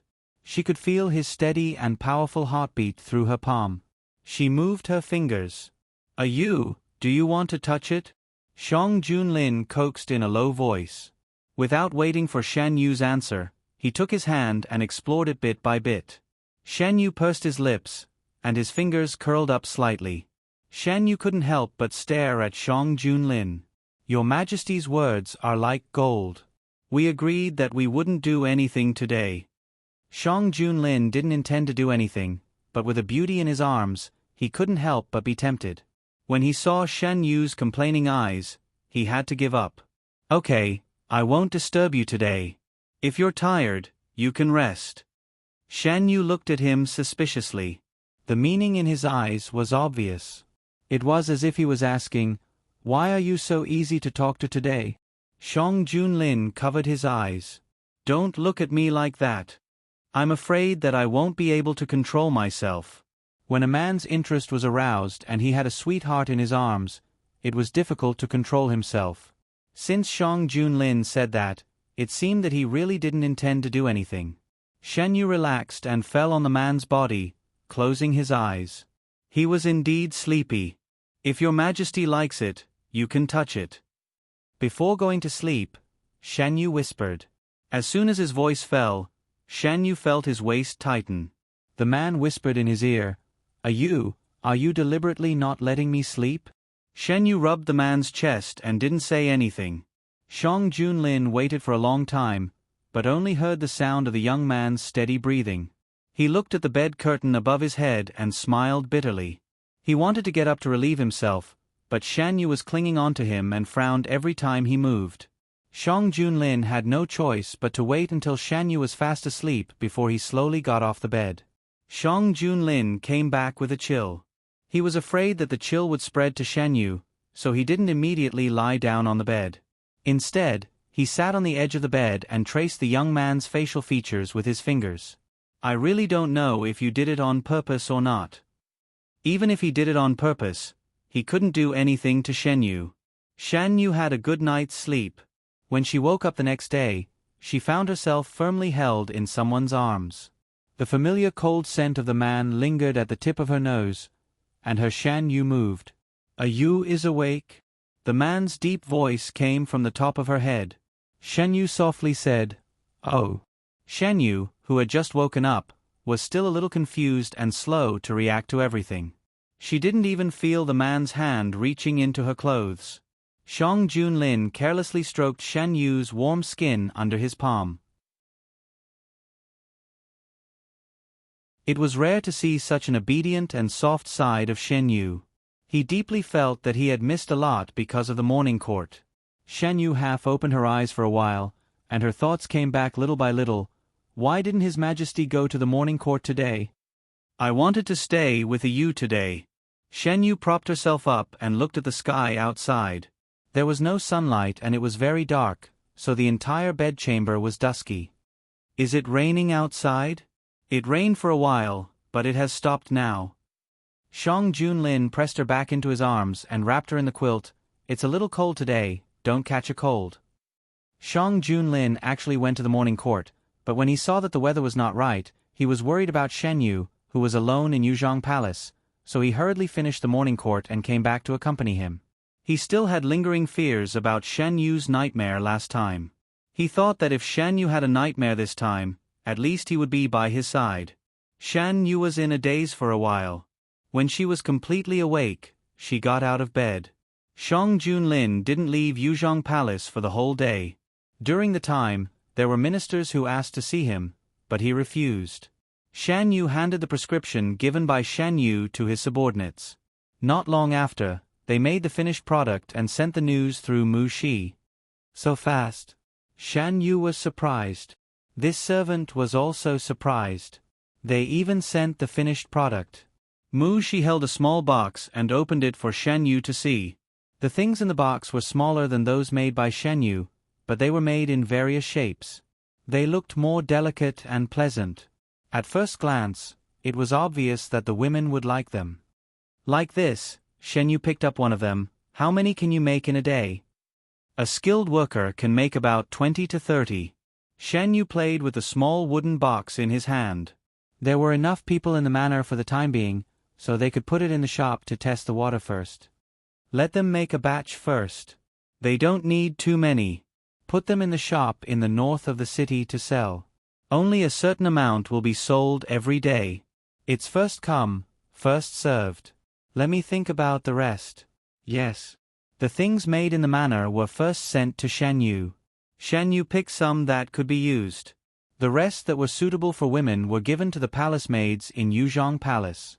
Some were sent to the palace of Concubine Dowager. Did you go to the jewelry shop in the north of the city? They recently launched some new products. Not only do they look pleasant, but they also work well. Are you talking about soap in various shapes? I asked my brother to buy one for me. It's really good to use it to wash my hands. It smells good after washing. There's also their new lipstick. Look, I used it today. Doesn't it look better than the previous one? Wow, it's true. This color suits you very well. I think so too. Their lipstick has many colors. I have decided to buy it there in the future. Considering some problems, Shan Yu only let the shop sell lipstick and soap to the outside for the time being. These two things were relatively simple to make. Young master, Mu Shi came in with the account book. Many customers want to sell more. The shopkeeper wrote a letter to ask if we should increase the daily sales. Ask them if they can do it. If they can, we can increase it appropriately. Shen Yu opened the account book and looked at it. To be honest, the results were far beyond his expectations. In just a few days, the profit of the soap and lipstick was more than the sum of the other products. The business of this shop had not been very good. With the two new products, soap and lipstick, it became the most popular jewelry shop among women. I didn't expect it to sell so well at such a price. Shen Yu sighed. Considering the uniqueness of the products and the difficulty of making them, Shen Yu set the price for these two products not cheap. Originally, he limited the daily sales because he was afraid that they would not be able to sell out. Unexpectedly, the opposite happened. Not to mention the young ladies outside, there are also many people in the palace who want to buy some back. Young master, don't underestimate the purchasing power of women. Moo, she said with a smile. I was wrong. You can let them do as they see fit. Shan Yu had people who were responsible for taking care of the shop. He did not need to worry about these things. Before the arrival of summer, the Ministry of Works had developed more uses for the cement and put them into practice one by one. Shen Yu knew that it would take some time to really use this material on a large scale. With so many people in the Ministry of Works watching, he and Shang Junlin only needed to wait for the final results. Your Majesty, the weather is getting hotter and hotter. Even Shen Yu, who was afraid of the cold, put on a thin shirt. When the weather is really hot, Zhan will take you to the summer palace to stay for a while. Shang Junlin brushed away the hair on Shen Yu's face. The capital of Dahuan had 4 distinct seasons. It was cold in winter and hot in summer. During the hottest period of every year, the emperor would take his concubines and officials to the summer palace to avoid the heat. After Shang Junlin ascended the throne, he had been on the battlefield for a long time. Later, he returned to the capital and did not have much interest in the summer palace. Therefore, until now, he had not been there even once. After receiving Shang Junlin's order, both sides got busy early. It was not a small project for the emperor to go to the summer palace to avoid the heat. They had to prepare a long time in advance. After some inquiries, eldest young master he finally heard news about his younger brother. The moment he heard the news, he was so angry that he trembled. If it were not for the servant who stopped him, he was afraid that he would have directly rushed to Master He and asked for his innocence. He always thought that his younger brother was just staying in a place that they did not know about. He never thought that that place would be a secret prison. A secret prison that did not see the light of day. Oh, how ridiculous. His father obviously knew this result long ago. Why didn't he tell them? He even said that his younger brother would come back directly after he finished what he was told to do. He probably did not intend to save his younger brother from the beginning. Young master, calm down. It's just a guess. It doesn't mean that young master is in that place. You can't panic. If something happens to you, who will care about young master? Eldest young master, he reluctantly pulled back a bit of rationality. You're right. Continue to investigate. I want accurate information. If my younger brother is really in that place and father does not intend to do anything, then don't blame me for saving him myself. He did not want to care about the so-called overall situation. Those who gave the orders did not even show their faces. He did not know why his father was so obedient to them. The news has already been leaked. Shang Junlin turned around. It seems like the He family is planning to make a move as well. I just don't know how the He family will react when they find out that their son has already caused a huge disaster. The He family had been dormant for a long time. Since they were not willing to take the initiative to take action, Shang Junlin did not mind adding fuel to the fire. What about King Yu? Are those people really not going to care about his life or death? King Yu was almost confirmed to be the mastermind behind the fraud, but those people did not take any action. It should not be. It doesn't matter. If they don't show up, King Yu will continue to stay in the dark prison. They will be more anxious than us. They knew that there was a trap ahead. Should they jump in? No, it should be said that they had no choice but to jump in. Eldest young master, he did not let them wait for long. He directly gave them a surprise. Your Majesty, do you mean that eldest young Master He directly took the secret order of Master He and the other side to the dark prison? Shan Yu raised his eyebrows in surprise. That's right. How did he order those people to take action? Is the He family dormant in the capital waiting for these people to take action? It should be. Otherwise, what can those people from the He family do? It was not that Shang Junlin looked down on them. It was just that most of the people from the He family were servants and guards. In order to cover up, they did not bring many people. The He family and the forces behind them probably did not expect that all their plans would be ruined by eldest young Master He's desire to save his younger brother. Shang Junlin smiled but did not say anything. Eldest young Master He would never know that the information that he thought he had painstakingly gathered was actually leaked to him on purpose. But I also did not expect that he could really bring all those people out. While they were talking, the leader of the Imperial Guards reported, Your Majesty, all the people have been arrested.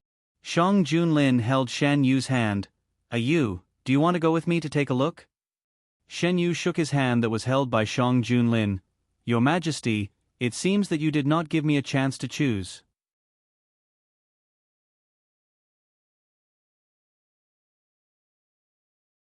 Chapter 91. The two left the palace and went to the secret prison. A section of the road leading to the prison was paved with cement. When the carriage traveled on it, it was much smoother than other places. Shen Yu lifted the curtain and looked outside. When De Huan is paved with such roads, it will be much more convenient to go back and forth. When there is a chance in the future, I will take you around De Huan. Okay, Your Majesty, you can't go back on your words. The secret prison was brightly lit and was surrounded by layers of Imperial guards. Shan Yu followed Shang Junlin out of the carriage and sighed, This is probably the most lively time in the secret prison. Wasn't it?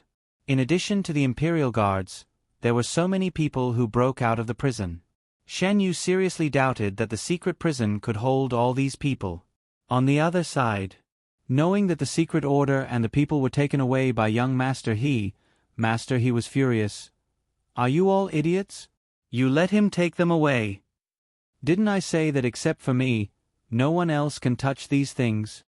Master, you really can't blame us, the servant wanted to cry but had no tears. Young Master He took your letter and said that you ordered him to come. You also told us before that you would do something tonight and asked us to be alert. We thought it was really you who sent young Master He. It could only be said that young Master He was too good at picking the time. After all, he was his eldest son. Master He wouldn't deliberately hide things from him. Except for some things that he really couldn't let him know. He would more or less reveal a bit of other things to young Master He. This time, it was the same. Family head He didn't have much vigilance against eldest young Master He, so he was easily tricked. Where is the letter? Show me. The servant took out a letter with trembling hands. Family head He took the letter and read it. He was so angry that he wanted to laugh. The handwriting and tone of the letter were almost the same as what he wrote. No wonder the servants didn't suspect anything. Besides, eldest young Master He made use of the time difference to take the girl away without anyone being suspicious. Master, what should we do now? That unfilial son most likely knows where his younger brother is and brought people to save him. See if you can bring him back. If you can, then there's still a chance of survival. If not... The servant didn't dare to delay and immediately left. However, before he could get far, he saw a group of Imperial Army soldiers surrounding him. In front of the well-trained Imperial Army, the He family had no power to resist. Patriarch He gritted his teeth and retreated to the secret passage with a few of his trusted subordinates. He had raised such a good son for nothing. In the end, Patriarch He and his eldest son, whom he missed dearly, met in the dark prison. By the time Shan Yu and Shang Junlin arrived, all of them had been caught. Shan Yu and Shang Junlin walked into the dark prison. The dark prison was filled with torches, so it was as bright as day. Shan Yu looked at the dark prison under such light for the first time. Patriarch He and eldest young Master He were locked up next to youngest young Master He. Prince Yu was locked up in another place. The rest of the prison breakers were either executed on the spot or locked up together. Prince Yu had heard the movements in the dark prison. He thought that these people were here to save him. However, he didn't expect that these people didn't stop at the place where he was locked up. They went directly to another place and were caught by the Imperial Army soldiers who had been lying in ambush for a long time. Prince Yu was stupefied from the beginning to the end. He had been in contact with the outside world these days. Those people also said that they would save him today. He waited and waited with full expectation. Finally, those people came. However, those people didn't even look at him. There were special officials in charge of the interrogation. Shang Junlin brought Shan Yu here just to see the situation. The leader of the Imperial Army followed beside the two of them and explained what happened that night. According to Your Majesty's order, I sent people to observe the eldest son of the He family in secret while guarding all the entrances of the secret prison. As expected, a group of unknown people met with the eldest son of the He family and headed straight for the secret prison. The rest of the matter was clear at a glance. Eldest young Master He, who was eager to save his younger brother, didn't know that he had fallen into the hunter's trap from the beginning. He brought people in and was caught red-handed. He directly accompanied youngest young Master He. After sending away the leader of the Imperial Army, Shang Junlin took Shen Yu to the place where Prince Yu was locked up. You have expected this, right? You allowed me to send messages to the outside world. You have been waiting for this moment for a long time, haven't you? Prince Yu calmed down and thought of many details. When he was first locked up in the dark prison, he couldn't get in touch with the outside world. Why did he suddenly get in touch with the outside world one day? In addition, there were many things that were wrong. At that time, he was in a hurry to get out. Even if he noticed it, he didn't take it seriously. Now that he thought about it, there were too many flaws. Prince Yu is smart this time. Unfortunately, even if they want to save you, they don't dare to show up in person. They only dare to send some people from afar and hand you over to the unreliable He family. Shang Junlin sneered. Prince Yu was full of hatred. But now he was completely defeated. He could only watch as Shang Junlin stood in front of him with the posture of a winner.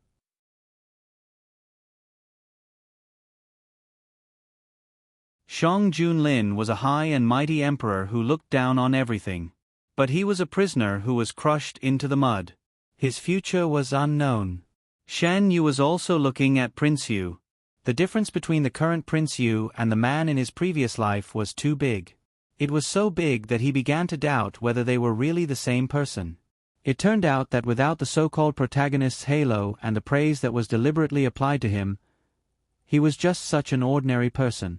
Shang Junlin handed over the prison break to official Fang, who had hurried over, and returned to the palace with Shen Yu. Along the way, Shen Yu didn't speak. When they arrived at Yuzhong Palace, Shang Junlin directly carried him out of the carriage.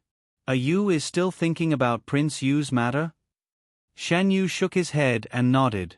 He was thinking more about his previous life.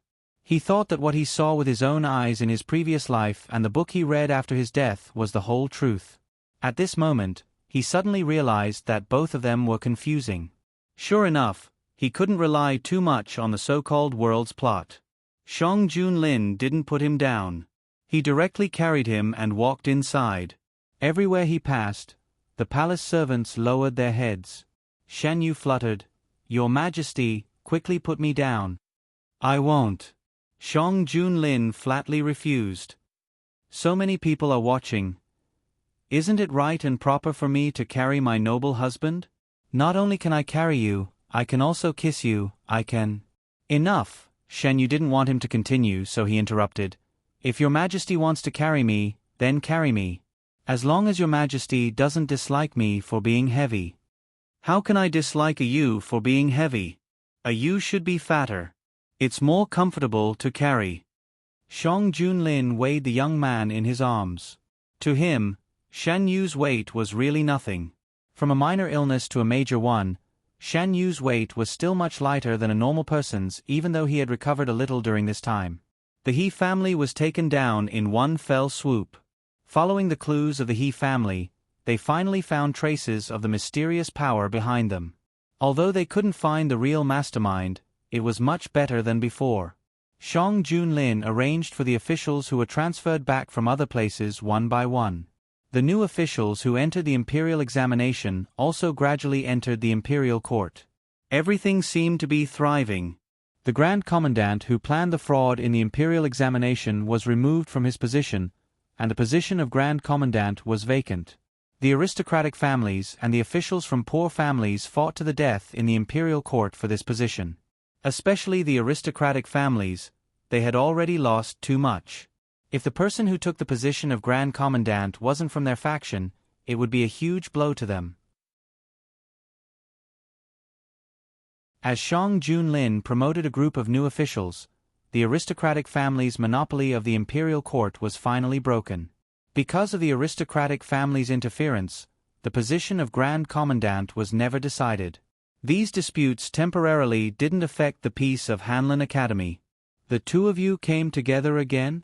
Jiang Huiqing smiled and greeted the person who spoke, replying, I rode on Brother Chang Yu's carriage. You know, I'm a little embarrassed recently.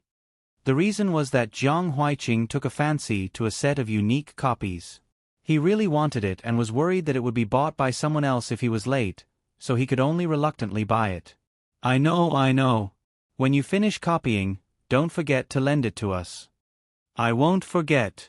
Jiang Huiqing was on duty with He Chengyu. At first, Jiang Huiqing had some misgivings and didn't want to get too close to him. Later, when he saw that his colleagues were easy to get along with, he acted much more casually. He still lived with He Chengyu, and the two of them went in and out together. The people in Hanlin Academy knew that they had a good relationship and often joked about it. Jiang Huiqing went from being embarrassed at the beginning to being able to face it calmly, and only 10 days had passed. That's right, I seem to have found one of the files you asked me to find last time. Do you want to take a look? Thank you. Jiang Huiqing's eyes lit up. It's been a few decades. Why are you looking for these? The person was curious. I admire the great scholars of the past and want to know more about them, Jiang Huiqing explained with a smile. That's right. You are indeed interested in these. I will help you pay more attention to other things. He didn't suspect anything. After all, Jiang Huiqing's hobby had been deeply rooted in the people of Hanlin Academy. It was normal for a person who could spend all his money to buy a unique book to be interested in the deeds of the great scholars of the past. Fortunately, he had a good relationship with Scholar He, so he could be helped from time to time. Shen Yu occasionally received letters from Jiang Huiqing, and they were all about daily interesting things. Shen Yu also wrote a few letters in reply. For some reason, Shen Yu found that Shang Junlin didn't seem to like to talk about Prince Yu in front of him recently. Even if he asked, the topic would be changed after 2 or 3 sentences.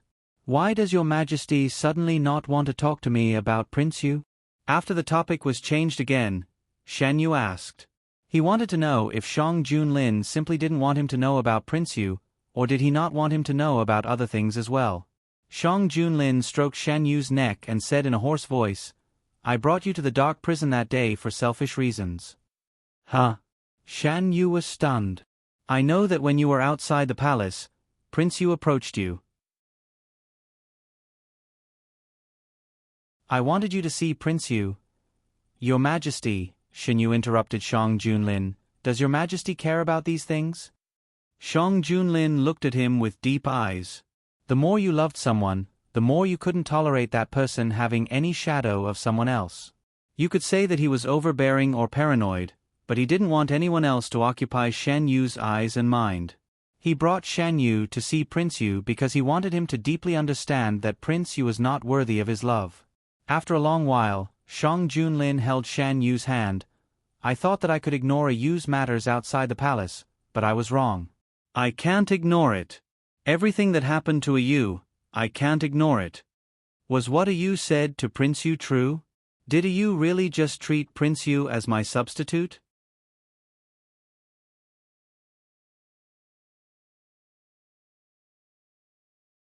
Chapter 92. Shan Yu was silent for a moment.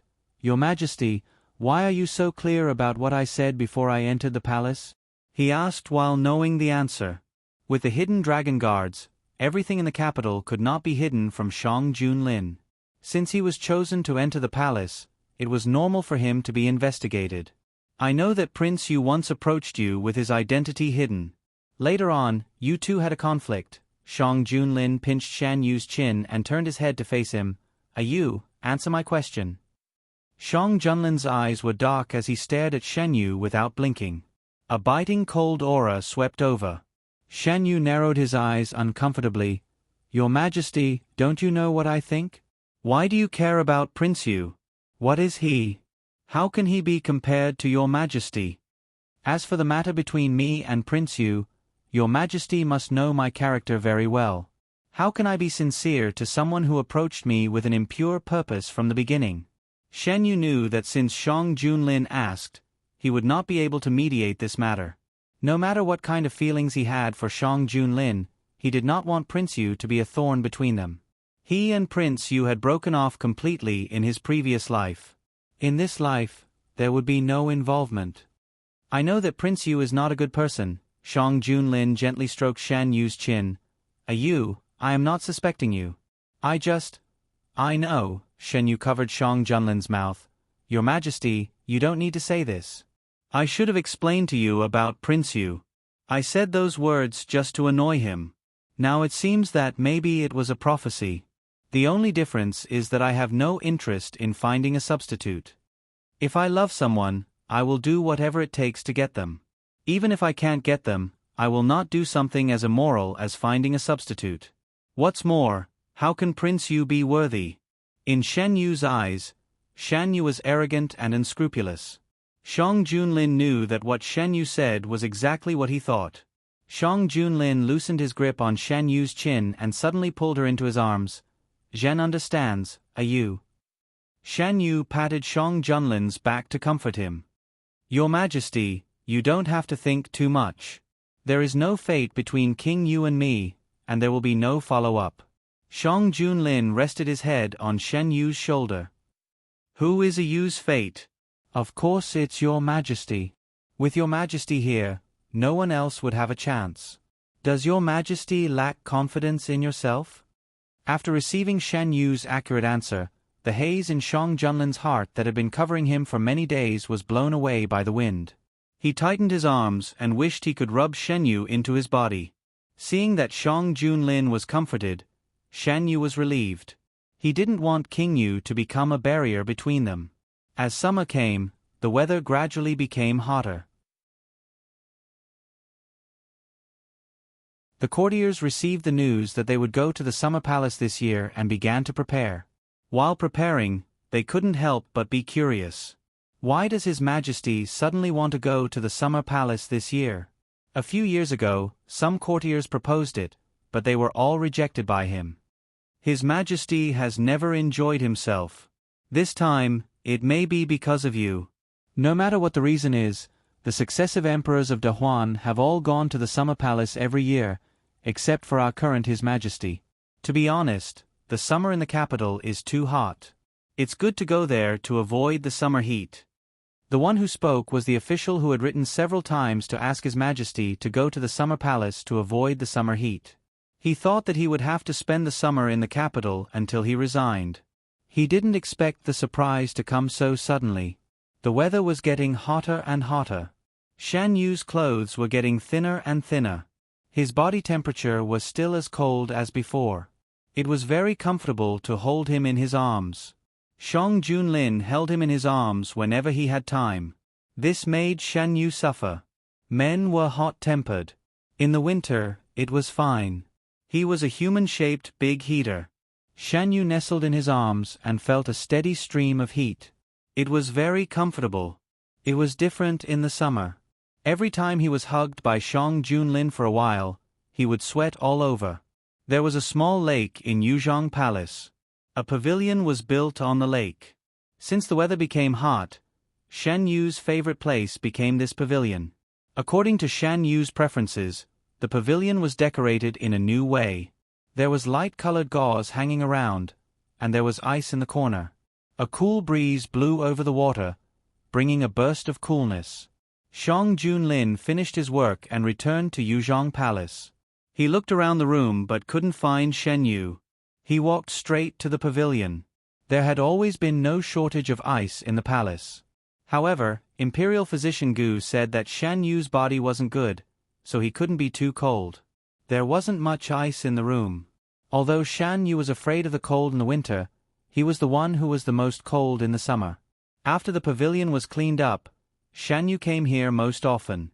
Shang Junlin lifted the gauze and saw Shen Yu half leaning on the couch, reading a book. Young eunuch Meng was holding a fan and gently fanning Shen Yu behind him. The palace servant knelt down to greet him. Shen Yu put down the book in his hand and sat up. "Your Majesty, are you done with your work?" "Yes." Shang Junlin walked to Shen Yu's side and sat down next to him. When he was setting up the pavilion, due to space restrictions, the soft couch inside was much smaller than the one in Jade Gate Palace. Shang Junlin could be considered to have fulfilled a small wish of his. As soon as Shang Junlin leaned over, he brought a burst of hot air. Shen Yu dodged to the side and was caught by the man. "Where are you hiding, you? It's so hot." Shen Yu refused to stick close to Shang Junlin. "There is ice in the pavilion. Let me hug you for a while." Shang Junlin firmly held Shen Yu's waist with one hand and did not let him go. "Your Majesty, don't you feel hot?" Shen Yu was helpless. Shang Junlin rubbed his cheek. "A Yu's body is very cold. But Your Majesty's body is very hot." Shen Yu leaned his body away, wanting to stay away from the man. "A Yu likes to snuggle into my arms during winter. Why do you dislike me now?"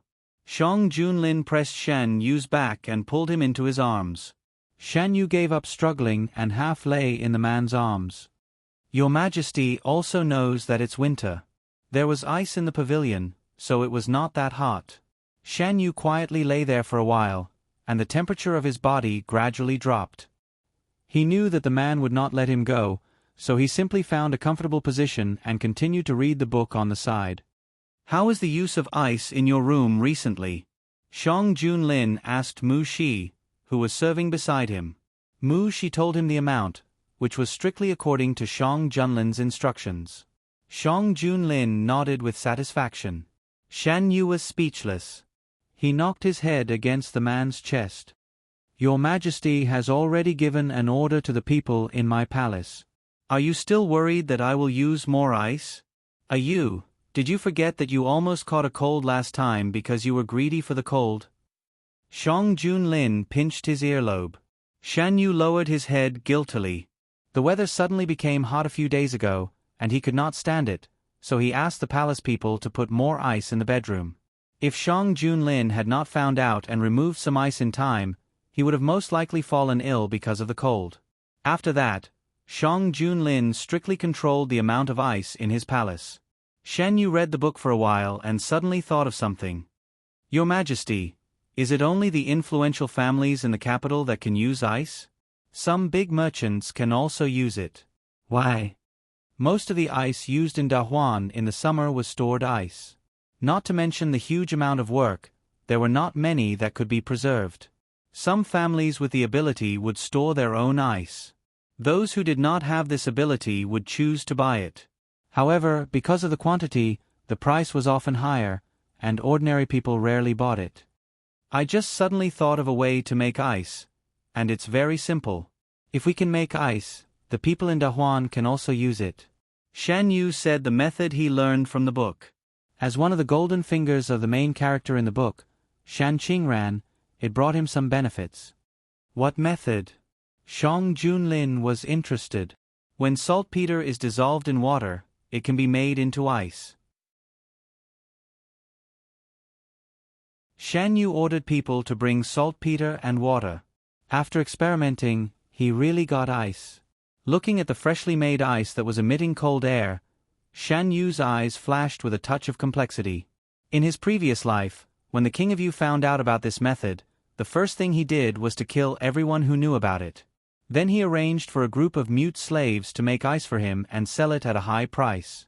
In his previous life, Shen Yu did not know that the method to make ice was so simple. When he knew that the King of Yu used mute slaves to make ice, he thought that there was some secret behind it. This method is really convenient. Shang Junlin felt that the newly made ice was not much different from storing ice. Compared to storing ice in winter, it was much easier to make saltpeter. With this method, ordinary people can also use ice in summer. She was so shocked by this scene that she could not close her mouth. After giving the things to Shang Junlin, Shan Yu did not ask any more questions. What Shang Junlin wanted to do with it was his business, as long as he did not end up as a money-making tool like the king of Yu. He knew that Shang Junlin would not do that, otherwise, he would not have taken out these things. Shen Yu wiped his hands and lay back on the couch. With the addition of a basin of ice in the pavilion, it was even cooler. The palace servants kept looking at the newly made ice. Their eyes were filled with curiosity. Shang Junlin also stood beside the ice and looked at it for a while before sitting back on the couch. Once the news of the new method to make ice was announced, it caused an uproar in the imperial court. Everyone knew how hot the summer in the capital was. Those who had the ability to store ice would definitely store more in winter. Those who did not have this ability could only buy ice in summer at a high price. If they could make ice in summer, it would bring more convenience. I have not announced the method to the public for the time being. Shang Junlin changed out of his court attire and walked towards Shen Yu. I will let the imperial court control it for a period of time. When the conditions are right in the future, I will decide whether to announce it or not. The imperial court would set the price. This could prevent the ice from falling into the hands of a small number of aristocratic families and becoming their money-making tool. It could also prevent some unscrupulous merchants from selling the ice at a high price to other places in Dahuan. Your Majesty can decide. Shen Yu did not have any objections. After the date of the trip to the Summer Palace was confirmed, everyone in Yuzhong Palace became busy. A large group of people headed to the Summer Palace. Shan Yu was directly arranged to stay in Shang Junlin's residence. The Summer Palace was built halfway up the mountain. As soon as they came up, they could feel a burst of coolness. Shan Yu squinted his eyes in satisfaction. Your Majesty did not arrange a place for me to stay? Shan Yu looked around at the decorations. There were many things that could only be used by the emperor. A Yu naturally has to live with me. Shang Junlin did not give him a chance to refuse. He directly picked him up and walked inside.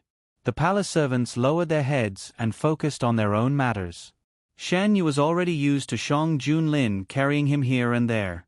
He skillfully wrapped his arms around the man's neck and gently blew into his ear. I have been living with your Majesty. The ministers won't say anything, right? Shang Junlin's footsteps paused. His eyes darkened. He quickly put him on the bed and ran his fingers across his cheek. A Yu has to behave well.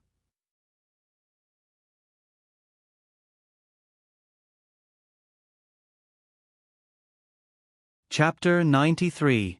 Shan Yu was a noble, so naturally, he should have his own residence in the palace. The quality of his residence would show how favored he was.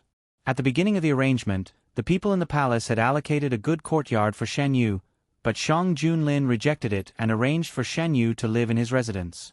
When they were in the palace, it was Shang Junlin's biggest regret that he couldn't move Shan Yu to his own palace. Now that he had the chance, he wouldn't let Shan Yu live in another courtyard. Shan Yu said those words to tease Shang Junlin. He didn't care what those officials thought of him. If he really cared about these things, he wouldn't have chosen to enter the palace in the first place. Shan Yu was gently placed on the bed by the man. Then, he hooked his arm around Shang Junlin's neck and didn't let him get up. Your Majesty, what do you want me to do? Shang Junlin rubbed Shan Yu's soft lips with his fingertips. With a little force, his fingers sank into her lips. What does a Yu think? Isn't spring already over? Shan Yu looked at Shang Junlin with clear eyes. Shang Junlin reacted for a while before he realized what Shan Yu was hinting at. He leaned over and covered the young man with his body. With a Yu by my side, why do I need to wait until spring? Shan Yu's tongue touched the man's fingertips. It was like a casual sweep, which easily aroused the desire in the man's heart. But your Majesty is going to see the ministers soon. Shan Yu blinked innocently, as if she wasn't the one who had deliberately aroused the man's desire. Shang Junlin suddenly withdrew his hand, pressed the young man to himself, and kissed him fiercely. The man's kiss could never be called gentle. It was like a storm, with a strong sense of aggression. Every movement showed the intention of eating the young man. Shan Yu was forced to raise her head and bear all the wind and rain that swept over her. Are you sure that I can't do anything now? Shang Junlin bit Shan Yu's lips and slowly retreated. Shan Yu's face was dyed with a layer of light pink. Her lips seemed to be painted with rouge. Her hair was spread out under her body, slightly messy. Your Majesty obviously started it first. The young man's eyes were watery and red. He lay down softly. Shang Junlin almost exhausted his lifetime of restraint, but he didn't do anything. I'll let you go this time. After he finished speaking, Shang Junlin got up. Shan Yu tilted his head and laughed softly. He didn't know when it started, but he liked to see Shang Junlin's helpless expression. Your Majesty. Shan Yu's eyes glanced at a certain place. No. After settling down here, he still needed to meet with the courtiers. This little time was not enough. Shan Yu laughed enough and slowly sat up. In fact, he was also a little moved, but it was not as obvious as Shang Junlin. He was fine after a while. I also asked Imperial Physician Gu to come over. If you are not used to it, let him take a look at you.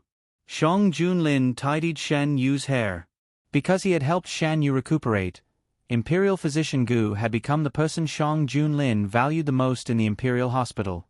This time, Shang Junlin had also brought him along. Officials were allowed to bring their family members to the Summer Palace. Imperial Physician Gu was worried about leaving Gu Huai alone in the capital, so he brought him along. The other courtiers also brought their wives and favored children. The Summer Palace, which had been cold for many years, suddenly became lively. After Shan Yu tidied up, he brought Mu Shi out of the courtyard. This palace was built with the power of several generations of the great Huan dynasty's monarchs. As the monarch, the place where Shang Junlin lived was the best one. Young master, this place is so beautiful. The surrounding scenery was unique. Mu Shi couldn't take it all in. Yes, in terms of enjoyment, who can compare to the imperial family? This was the first time Shan Yu came to this summer palace. When the late emperor was still on the throne, Duke Zhenbei doted on the concubine's son. Even if he could bring his family members here, he would never think of Shen Yu, the legitimate son. On the contrary, Shan Qingran and Madame Ru came here because of Duke Zhenbei. After Shan Qingran went back, he showed off in front of little Shen Yu. Shen Yu thought at that time that he must come here with his own strength in the future to see what it was like. Now, not only did he come here, but he also lived in the most honorable place. However, he no longer had the same mood as when he was a child. Who did Duke Zhenbei bring here? Shan Yu asked. It's concubine Zhou, who used to be at odds with concubine Ru. Mu Shi had already found out. Shen Qingran didn't come? No, he's still locked up by Duke Zhenbei. Duke Zhenbei had been fighting with the forces of the King of Yu for a while. The trouble caused by Shen Qingran was also solved after a lot of effort. Now, whenever he heard Shen Qingran's name, he would feel annoyed. How could he bring him out? Shang Junlin brought nearly half of the officials here.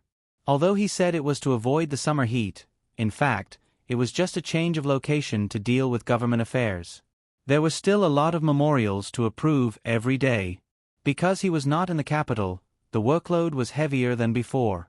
Shen Yu saw that Shang Junlin was so busy every day that his feet didn't touch the ground. He sincerely felt that being the emperor was not a good job. Even if he was in the summer palace, Shang Junlin didn't relax his control of all kinds of things in the capital. Every day, the movements in the capital would be transmitted to the summer palace through a special channel. The summer palace was smaller than the capital. Shen Yu bumped into Duke Zhenbei several times. He didn't know if Duke Zhenbei did it deliberately, but every time Duke Zhenbei saw him, he didn't do anything, so Shan Yu didn't care. Concubine Zhou, who followed Duke Zhenbei, was warm and respectful to Shen Yu, as if she didn't hit him when he was down in the past. Shan Yu was too lazy to pay attention to them. Gradually, he didn't go out anymore. Young master, recently, there are a lot of good-looking young masters and young ladies around His Majesty. Do they really think that His Majesty is someone that everyone can covet? Mu Shi walked in angrily. Shen Yu put Shang Junlin's newly picked flowers in a vase. His Majesty will take care of it himself. He didn't know where Shang Junlin had learned recently, but he would bring some fresh flowers back every day. Some of them could survive, so Shen Yu asked the palace servants to find a vase and raise them well. Those that couldn't be dried were put in a storybook that he had already finished reading. Young master, aren't you worried at all? When Mu Shi heard the news, she was anxious to death.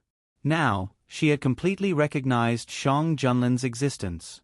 She didn't want a third person to take away Shang Junlin's favor. Of course, she knew that as the emperor, it was impossible to have only one person in the harem forever.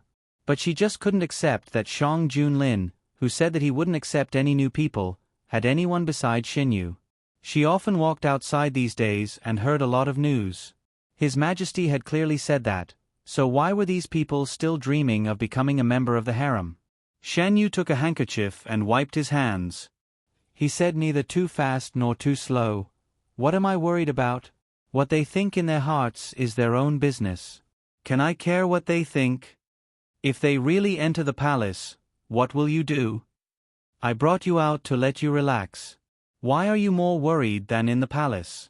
Don't worry, your young master won't let these things happen. Since Shang Junlin had promised him, he wouldn't have the chance to regret it. As for those who coveted Shang Junlin, he didn't mind doing what he said. Once they entered the palace, they couldn't blame him for not being able to get out. Shan Yu thought that these words would only spread in a small circle. He didn't expect that when he went out for a walk with Shang Junlin, he would encounter them. Miss is so beautiful. You're not inferior to Shen Guijun. As long as His Majesty sees you, he will definitely like you. But... Miss, don't say but. Eldest young master said that this is our best chance. If we succeed, Miss will be a concubine in the future. You won't have to worry about being casually married off. Inyong's life in the Fu will also be much better. You're right, the woman composed herself. Are you sure His Majesty will pass by here? Miss, don't worry. This servant has already asked around. You only need to wait here quietly for a while.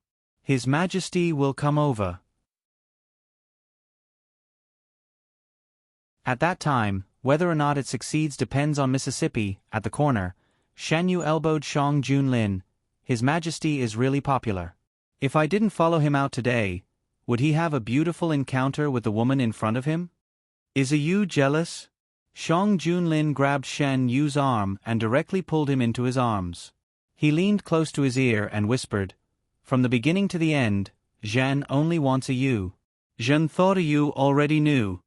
The conversation at the corner was still going on, but Shan Yu couldn't hear it. The wet touch spread from the back of his ear, little by little, until it reached his lips and stopped. Shang Junlin's lips were close to Shan Yu's skin. His hot breath sprayed on Shan Yu's face. I thought they had already given up. Shan Yu frowned. Shang Junlin had repeatedly expressed his attitude, but he didn't expect these people to still be unwilling. Shang Junlin's fingertips gently brushed the wrinkles between Shan Yu's eyebrows. How can they give up so easily? With the imperial power hanging in front of them, no matter how Zhen expresses his attitude, they will still have this kind of heart. Do you think they are interested in Zhen? No, they are interested in the power and interests behind Zhen. Does His Majesty want to go out and see her? How could Shen Yu not know this? Since ancient times, how many women who entered the harem were completely willing? Zhen Yu is jealous. Why would Zhen still want to see her? Shang Junlin suddenly picked up Shen Yu, turned around and left. The leaves rustled down. Not far away, two women turned their heads and only saw the swaying branches. Did someone come by just now? I don't think so. This servant didn't notice anyone. Shan Yu was carried all the way back to the bedroom. Eunuch Meng came forward and was directly reprimanded. Eunuch Meng didn't dare to stay and led all the palace servants out of the room. Shen Yu was thrown onto the bed and pressed down by Shang Junlin. Shang Junlin was half a head taller than Shen Yu and could completely wrap him under his body. Shen Yu was uncomfortable being pressed down by Shang Junlin, so he pushed Shang Junlin. Shang Junlin didn't move away. Instead, he moved closer and stared at the young man under him with his long and narrow eyes. Shen Yu narrowed his eyes and skillfully turned over to press down on Shang Junlin. Shang Junlin didn't expect Shen Yu's actions and his eyes flashed with a trace of astonishment. Shen Yu sat on Shang Junlin's waist with one hand on his chest and the other holding his chin. His Majesty attracts bees and butterflies. I want to punish His Majesty. Shang Junlin's tense body relaxed and his eyes flashed with interest. How does a Yu want to punish Shen? Just punish His Majesty by not being able to move. Shen Yu finished speaking and bent down. Her black hair poured down and spread over Shang Junlin's entire chest. Shang Junlin's Adam's apple bobbed violently. This was the sweetest and most torturous thing. A Yu, let Zhen touch you. Shang Junlin couldn't hold back anymore. He turned over and held Shen Yu down, then lowered his head and kissed him. The kiss went all the way down, accompanied by a light nibbling, and finally stopped at a certain spot. Shen Yu moved uneasily and suddenly felt that he was wrapped in warmth. Don't.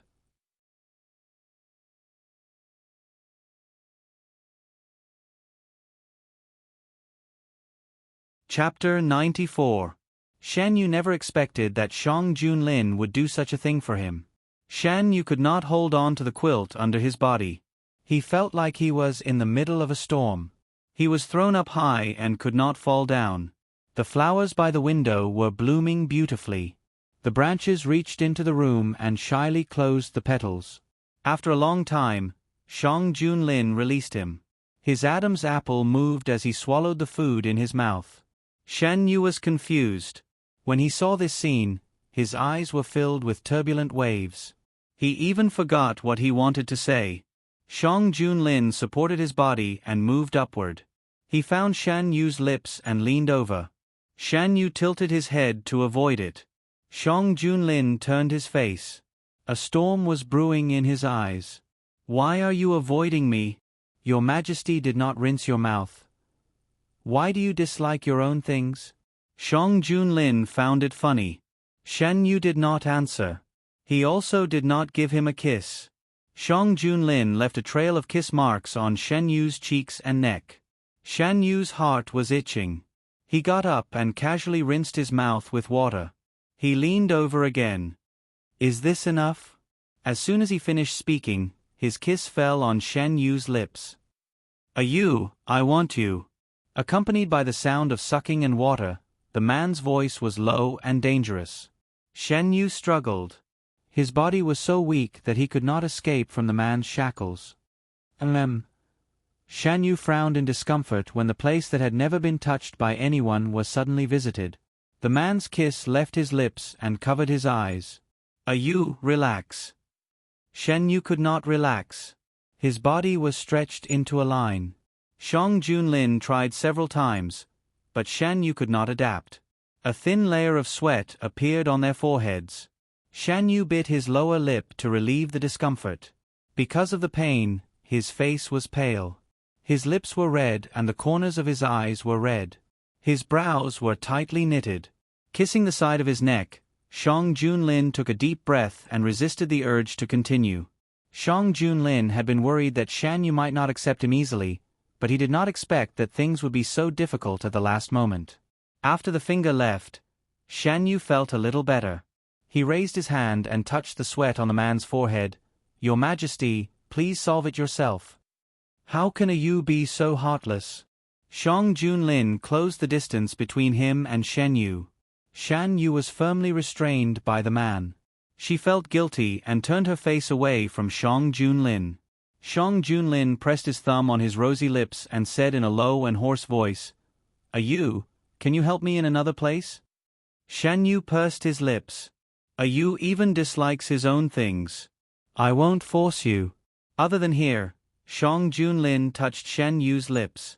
His eyes were dark. There are other places where you can help me. I'm afraid that you will be tired today. After Shang Junlin finished speaking, he kissed the young man's lips again. This time, his actions were swift and ruthless. Shan Yu was once again thrown up high by the churning waves. His tightly clenched fingers were forcefully separated, and the gaps between his fingers were invaded as he interlocked his fingers with Shang Junlin's. The sky gradually darkened. During the ups and downs, Shan Yu was awakened by the man's actions several times.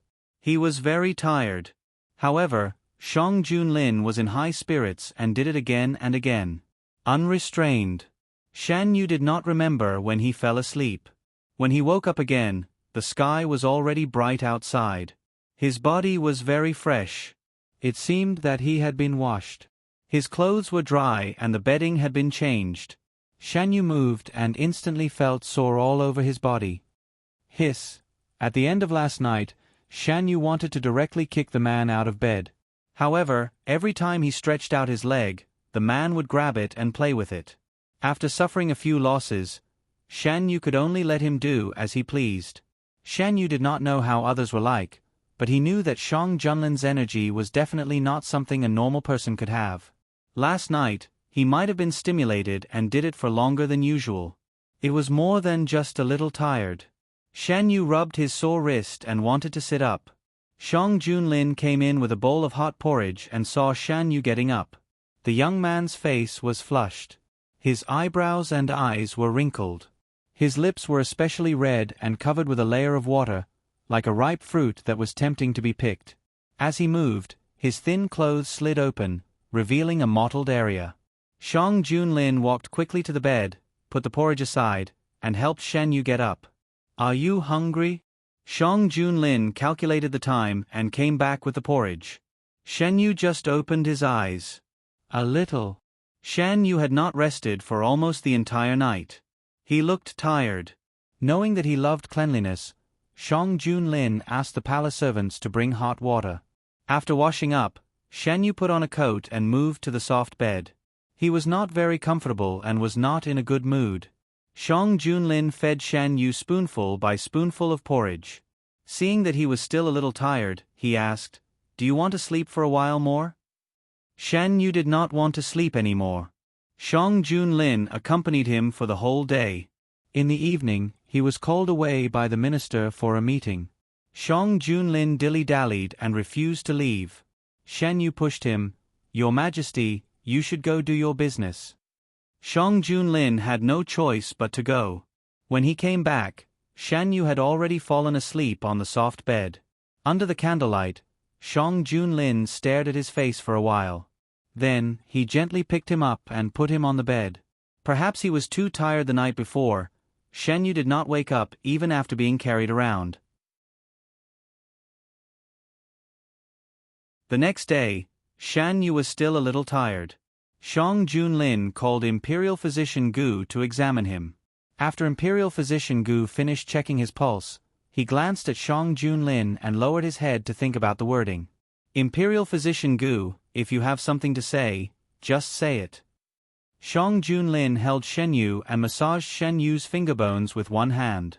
Imperial Physician Gu made up his mind and tried to speak in a calm tone. "Your Majesty has not fully recovered.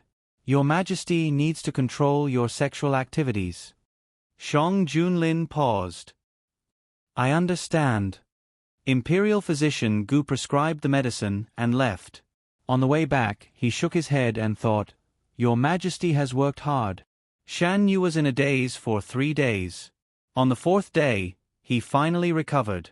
"Have you heard anyone talking about entering the harem these days?" Shan Yu brewed a pot of tea for himself and asked Mu Shi. "No. Her Majesty has warned those families who had thoughts about it. Now, at least they don't dare to show it on the surface." As for what they thought in their hearts, Mu Shi felt that her young master was right. How could she care about what these people thought in their hearts? Since the matter had been solved by Shang Junlin, Shan Yu did not ask any more questions. "Her Majesty has asked someone to make a swing. Do you want to sit on it?" Mu Shi saw that Shan Yu was in a good mood today and suggested. Shan Yu had been cooped up in his room for a few days. He also felt that it was time to go out for a walk. The swing in the courtyard was very different from the one in Yuzhong Palace. Shan Yu walked over and touched it. Then, he sat down. The swing was set up under an ancient tree. The ancient tree was lush with branches and leaves, blocking the sunlight overhead. Shan Yu took a miscellaneous book and slowly flipped through it. Who is trespassing? There was a noise outside. Shan Yu pulled his mind out of the book and asked, "What's going on?" "I don't know." She looked confused. "I'll go and take a look." After she finished speaking, she turned and walked towards the source of the noise. After a while, she came back. Her face was a little ugly. "It's a woman. She wants to see Her Majesty." The establishment of a new department in the Independent Ministry of Works had been put on the agenda. Shang Junlin had been busy with this matter recently. Now, he happened to be discussing it with the Prime Minister and others. Did she say the reason? Shan Yu put down the book. No.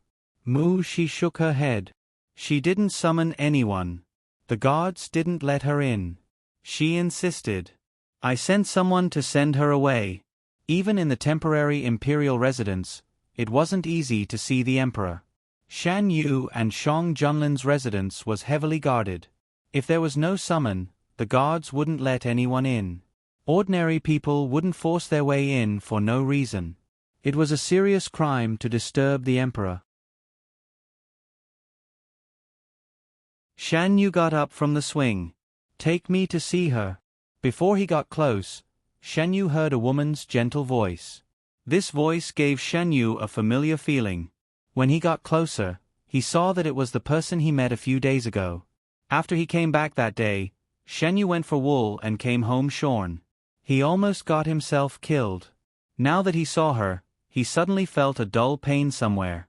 That day, except for not going in, he did everything he should and shouldn't. In the end, Shan Yu was so tired that he couldn't even lift a finger. What's going on?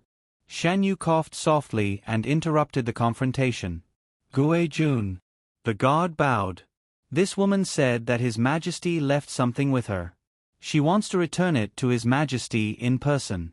But she didn't summon anyone, so I can't let her in. How could His Majesty leave something with you? Shan Yu looked at the woman standing outside indifferently. The woman bit her lip. His Majesty went to Yin Pavilion that day. This humble woman met His Majesty there. The thing was also left there. Give it to me. I will give it to His Majesty for you. Shan Yu didn't intend to let her in. This woman coveted the imperial harem.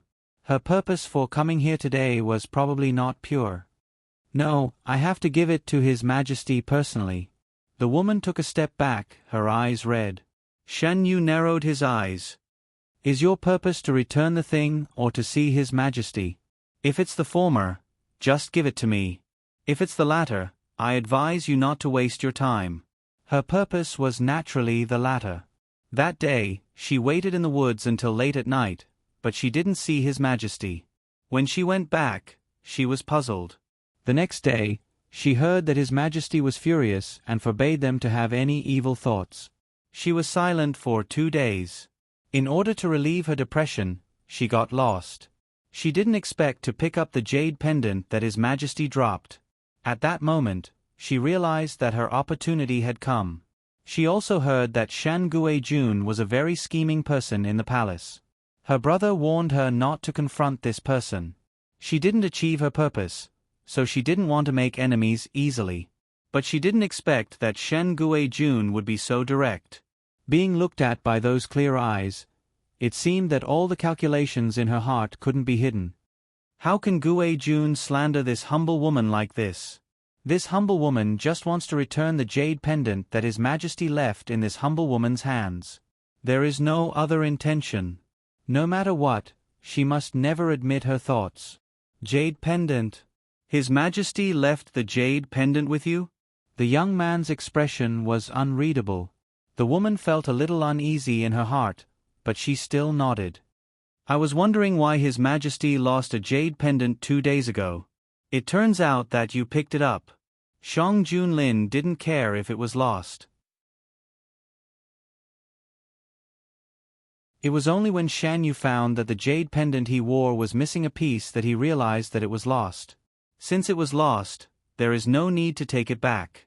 But after all, it is His Majesty's personal item. It's not good to leave it in the hands of outsiders. Mu Shi, give me the jade pendant. Mu Shi walked to the woman's side. Regardless of her struggle, she took the jade pendant back and handed it to Shen Yu. Shen Yu didn't even look at it and directly threw it on the ground. In an instant, the jade pendant was smashed into pieces. It's something that has been touched by others. Just destroy it.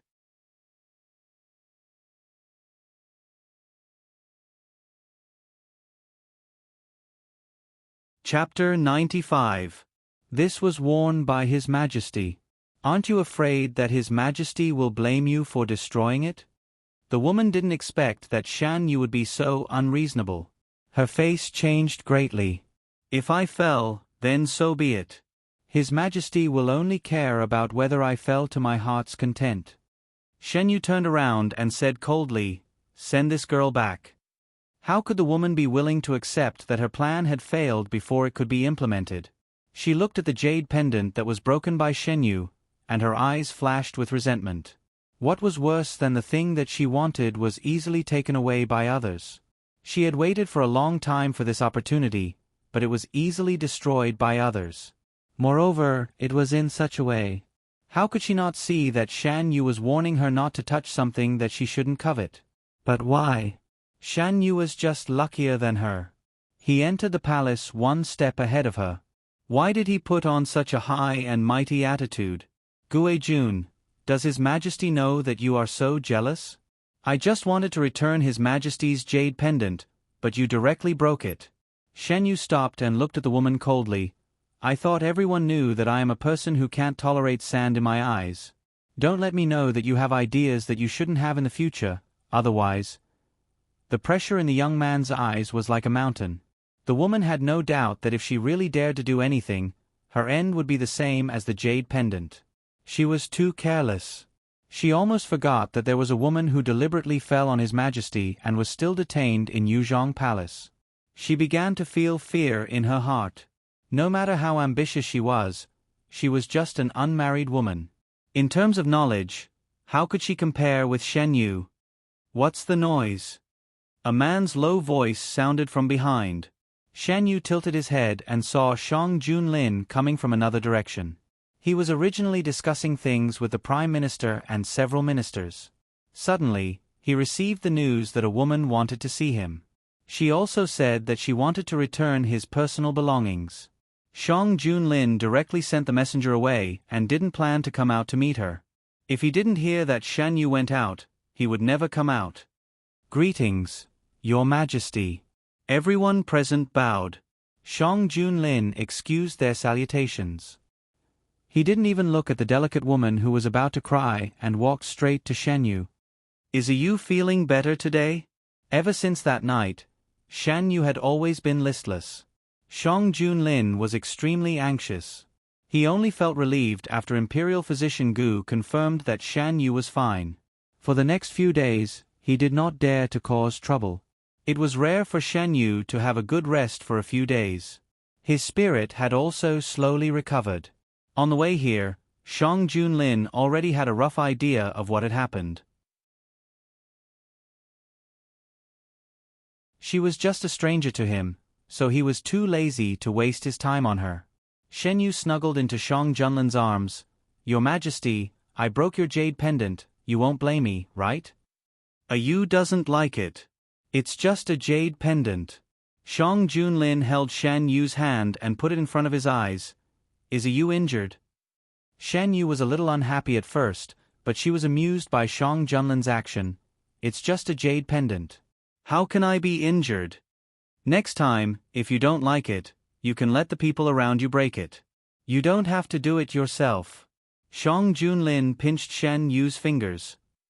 That woman. Shan Yu looked sideways at the woman outside. The woman finally met Shang Junlin. She originally wanted to do something. It would be better if she could plant the seed of Shen Yu in Shang Junlin's heart. However, she didn't expect that Shang Junlin didn't care about the others at all. He didn't even look at her. The woman's face was pale and she was on the verge of collapse. However, no one pitied her because of her weakness. How many people from the palace were innocent? They could see the woman's true intentions at a glance. Now that she didn't achieve her goal and the emperor didn't punish her, why does she pretend to be bullied? Someone, send her back. She will be punished by copying the precepts for women. Order the elders in her family to take good care of her. I don't want the same thing to happen again. Yes. Also, Shang Junlin slowly rubbed Shen Yu's fingers. Next time, don't let these people cause trouble in front of the emperor. If they disturb the emperor's mood, I will hold you responsible. Yes. Your Majesty allowed these people to bring their family members here. It's a grace to them. Who would have thought that these people would have so many thoughts behind the scenes? Shen Yu certainly knew that the woman wasn't the only one with such thoughts. Whether it was for power or for other reasons, there would always be moths to a flame. Shang Junlin was swift and decisive. He didn't leave any face for the woman. Not long after, everyone in the palace knew that the daughter of the assistant minister of the Ministry of Revenue had failed in her attempt to get close to the emperor and had been disliked. The assistant minister of the Ministry of Revenue flew into a rage. Lock up this disgraceful thing. Without my permission, no one is allowed to let her out. He knew that his daughter had some thoughts. To be honest, he was also a bit moved. Looking at Shan Guojuan's current treatment, he knew that if his daughter entered the palace and was favored, what kind of glory would it be? Because of this, he didn't stop his daughter's actions. However, he didn't think that Shang Junlin would be so merciless. Now, who didn't know what his daughter had done? She received mocking looks from others. Because the assistant minister of the Ministry of Revenue was born in an aristocratic family, his path had been paved by his elders. He was just waiting to be promoted to the Minister of Revenue. When had he ever encountered such a situation? Your Majesty is putting the face of the Tan family on the ground and stepping on it. The assistant minister of the Ministry of Revenue fiercely downed a cup of wine. That's not all. Your Majesty has his own ideas. Do you really think that he's only targeting the Tan family? He clearly wants to use this matter to make an example out of us and warn us not to have thoughts that we shouldn't have. Your Majesty's prejudice against the aristocratic families isn't new. Originally, we planned to send more sensible aristocratic daughters into the palace to ease the tension between the two sides. Who would have thought that your Majesty would be blinded by a man and not want anyone else? Our plan can only be put on hold. Allowing those rumors to spread was also a form of probing. In the past, the emperor lived in the depths of the palace and had almost no contact with the aristocratic daughters. In the palace, as long as the emperor wanted, he could see the aristocratic daughters at any time. Perhaps the emperor would change his mind after seeing how good the aristocratic daughters were. The emperor didn't care about those private rumors. Just when they thought they saw an opportunity, the emperor's fierce attack directly shattered their fantasies. The emperor didn't tacitly agree. He clearly wanted to find an opportunity to deal with it once and for all. After this, who would dare to have such thoughts? No matter what they thought, at least they wouldn't dare to show it. Every family would restrain their family and their subordinates. The aristocratic families couldn't afford to lose face. After Shang Junlin's outburst, Shan Yu didn't encounter similar things again. Mu Shi also said that no one dared to talk about these things in private. Shan Yu was quite satisfied with this result. No one would be happy if their own people were constantly being targeted by others. Even during the hottest time of the year, the temperature in the palace wasn't too high. It was even a little cold at night. Finally, Shang Junlin wouldn't be despised when he hugged Shen Yu to sleep. A batch of memorials was sent from the capital every 3 days. Today was the day to send memorials again. Shan Yu watched Eunuch Meng instruct a group of eunuchs to move the memorials into the study room. Then, he moved the memorials out and sent them back to the imperial city. Why are there so many memorials this time? Shan Yu walked in and took a look. He was surprised. Those aristocratic families who stayed in the capital received news about the palace. Most of them are probably related to that incident. After Shang Junlin finished reading the memorials in his hand, he put down his pen and instructed, Meng Chang, sort these memorials and put the less important ones aside. Eunuch Meng deftly went to sort the memorials. Shang Junlin led Shen Yu out of the study room. The people in the capital have already used ice. The Ministry of Works asked me for the recipe to make ice, but I haven't given it to them yet. Now, the people who were arranged to make ice were all people from the imperial farmsteads. These farmsteads belonged to Shang Junlin. Shang Junlin had specially instructed them not to leak the recipe to make ice. Your Majesty, don't give it to them yet. Shen Yu suddenly thought of another use of saltpeter, to make weapons with great lethality. After the new department is established, I want to put the recipe there. Shang Junlin was talking about the Bureau of Natural Resources that was being prepared by the Imperial Court. It was independent of all the departments in the Imperial Court and directly under the Emperor. At the beginning, it was agreed that the officials in the Bureau of Natural Resources would not have the same power as the 6 ministries. After this plan was put forward, not many people opposed it, except for the Minister of Revenue. After the Bureau of Natural Resources was established, a lot of money was bound to be invested. The Minister of Revenue valued the money in the national treasury more than anyone else. He only wanted to spend every penny on the blade. I want the Bureau of Natural Resources to be completely separated from the Imperial Court. If the profits from the things made can be used as the cost of the next research, then we won't be restrained by any forces in the Imperial Court. I want a pure Bureau of Natural Resources that won't have too many entanglements with other officials. Shang Junlin explained his plan. Shen Yu felt that this was quite good. Did the Minister of Revenue impeach me again? Ever since that incident, the Minister of Revenue didn't like Shen Yu.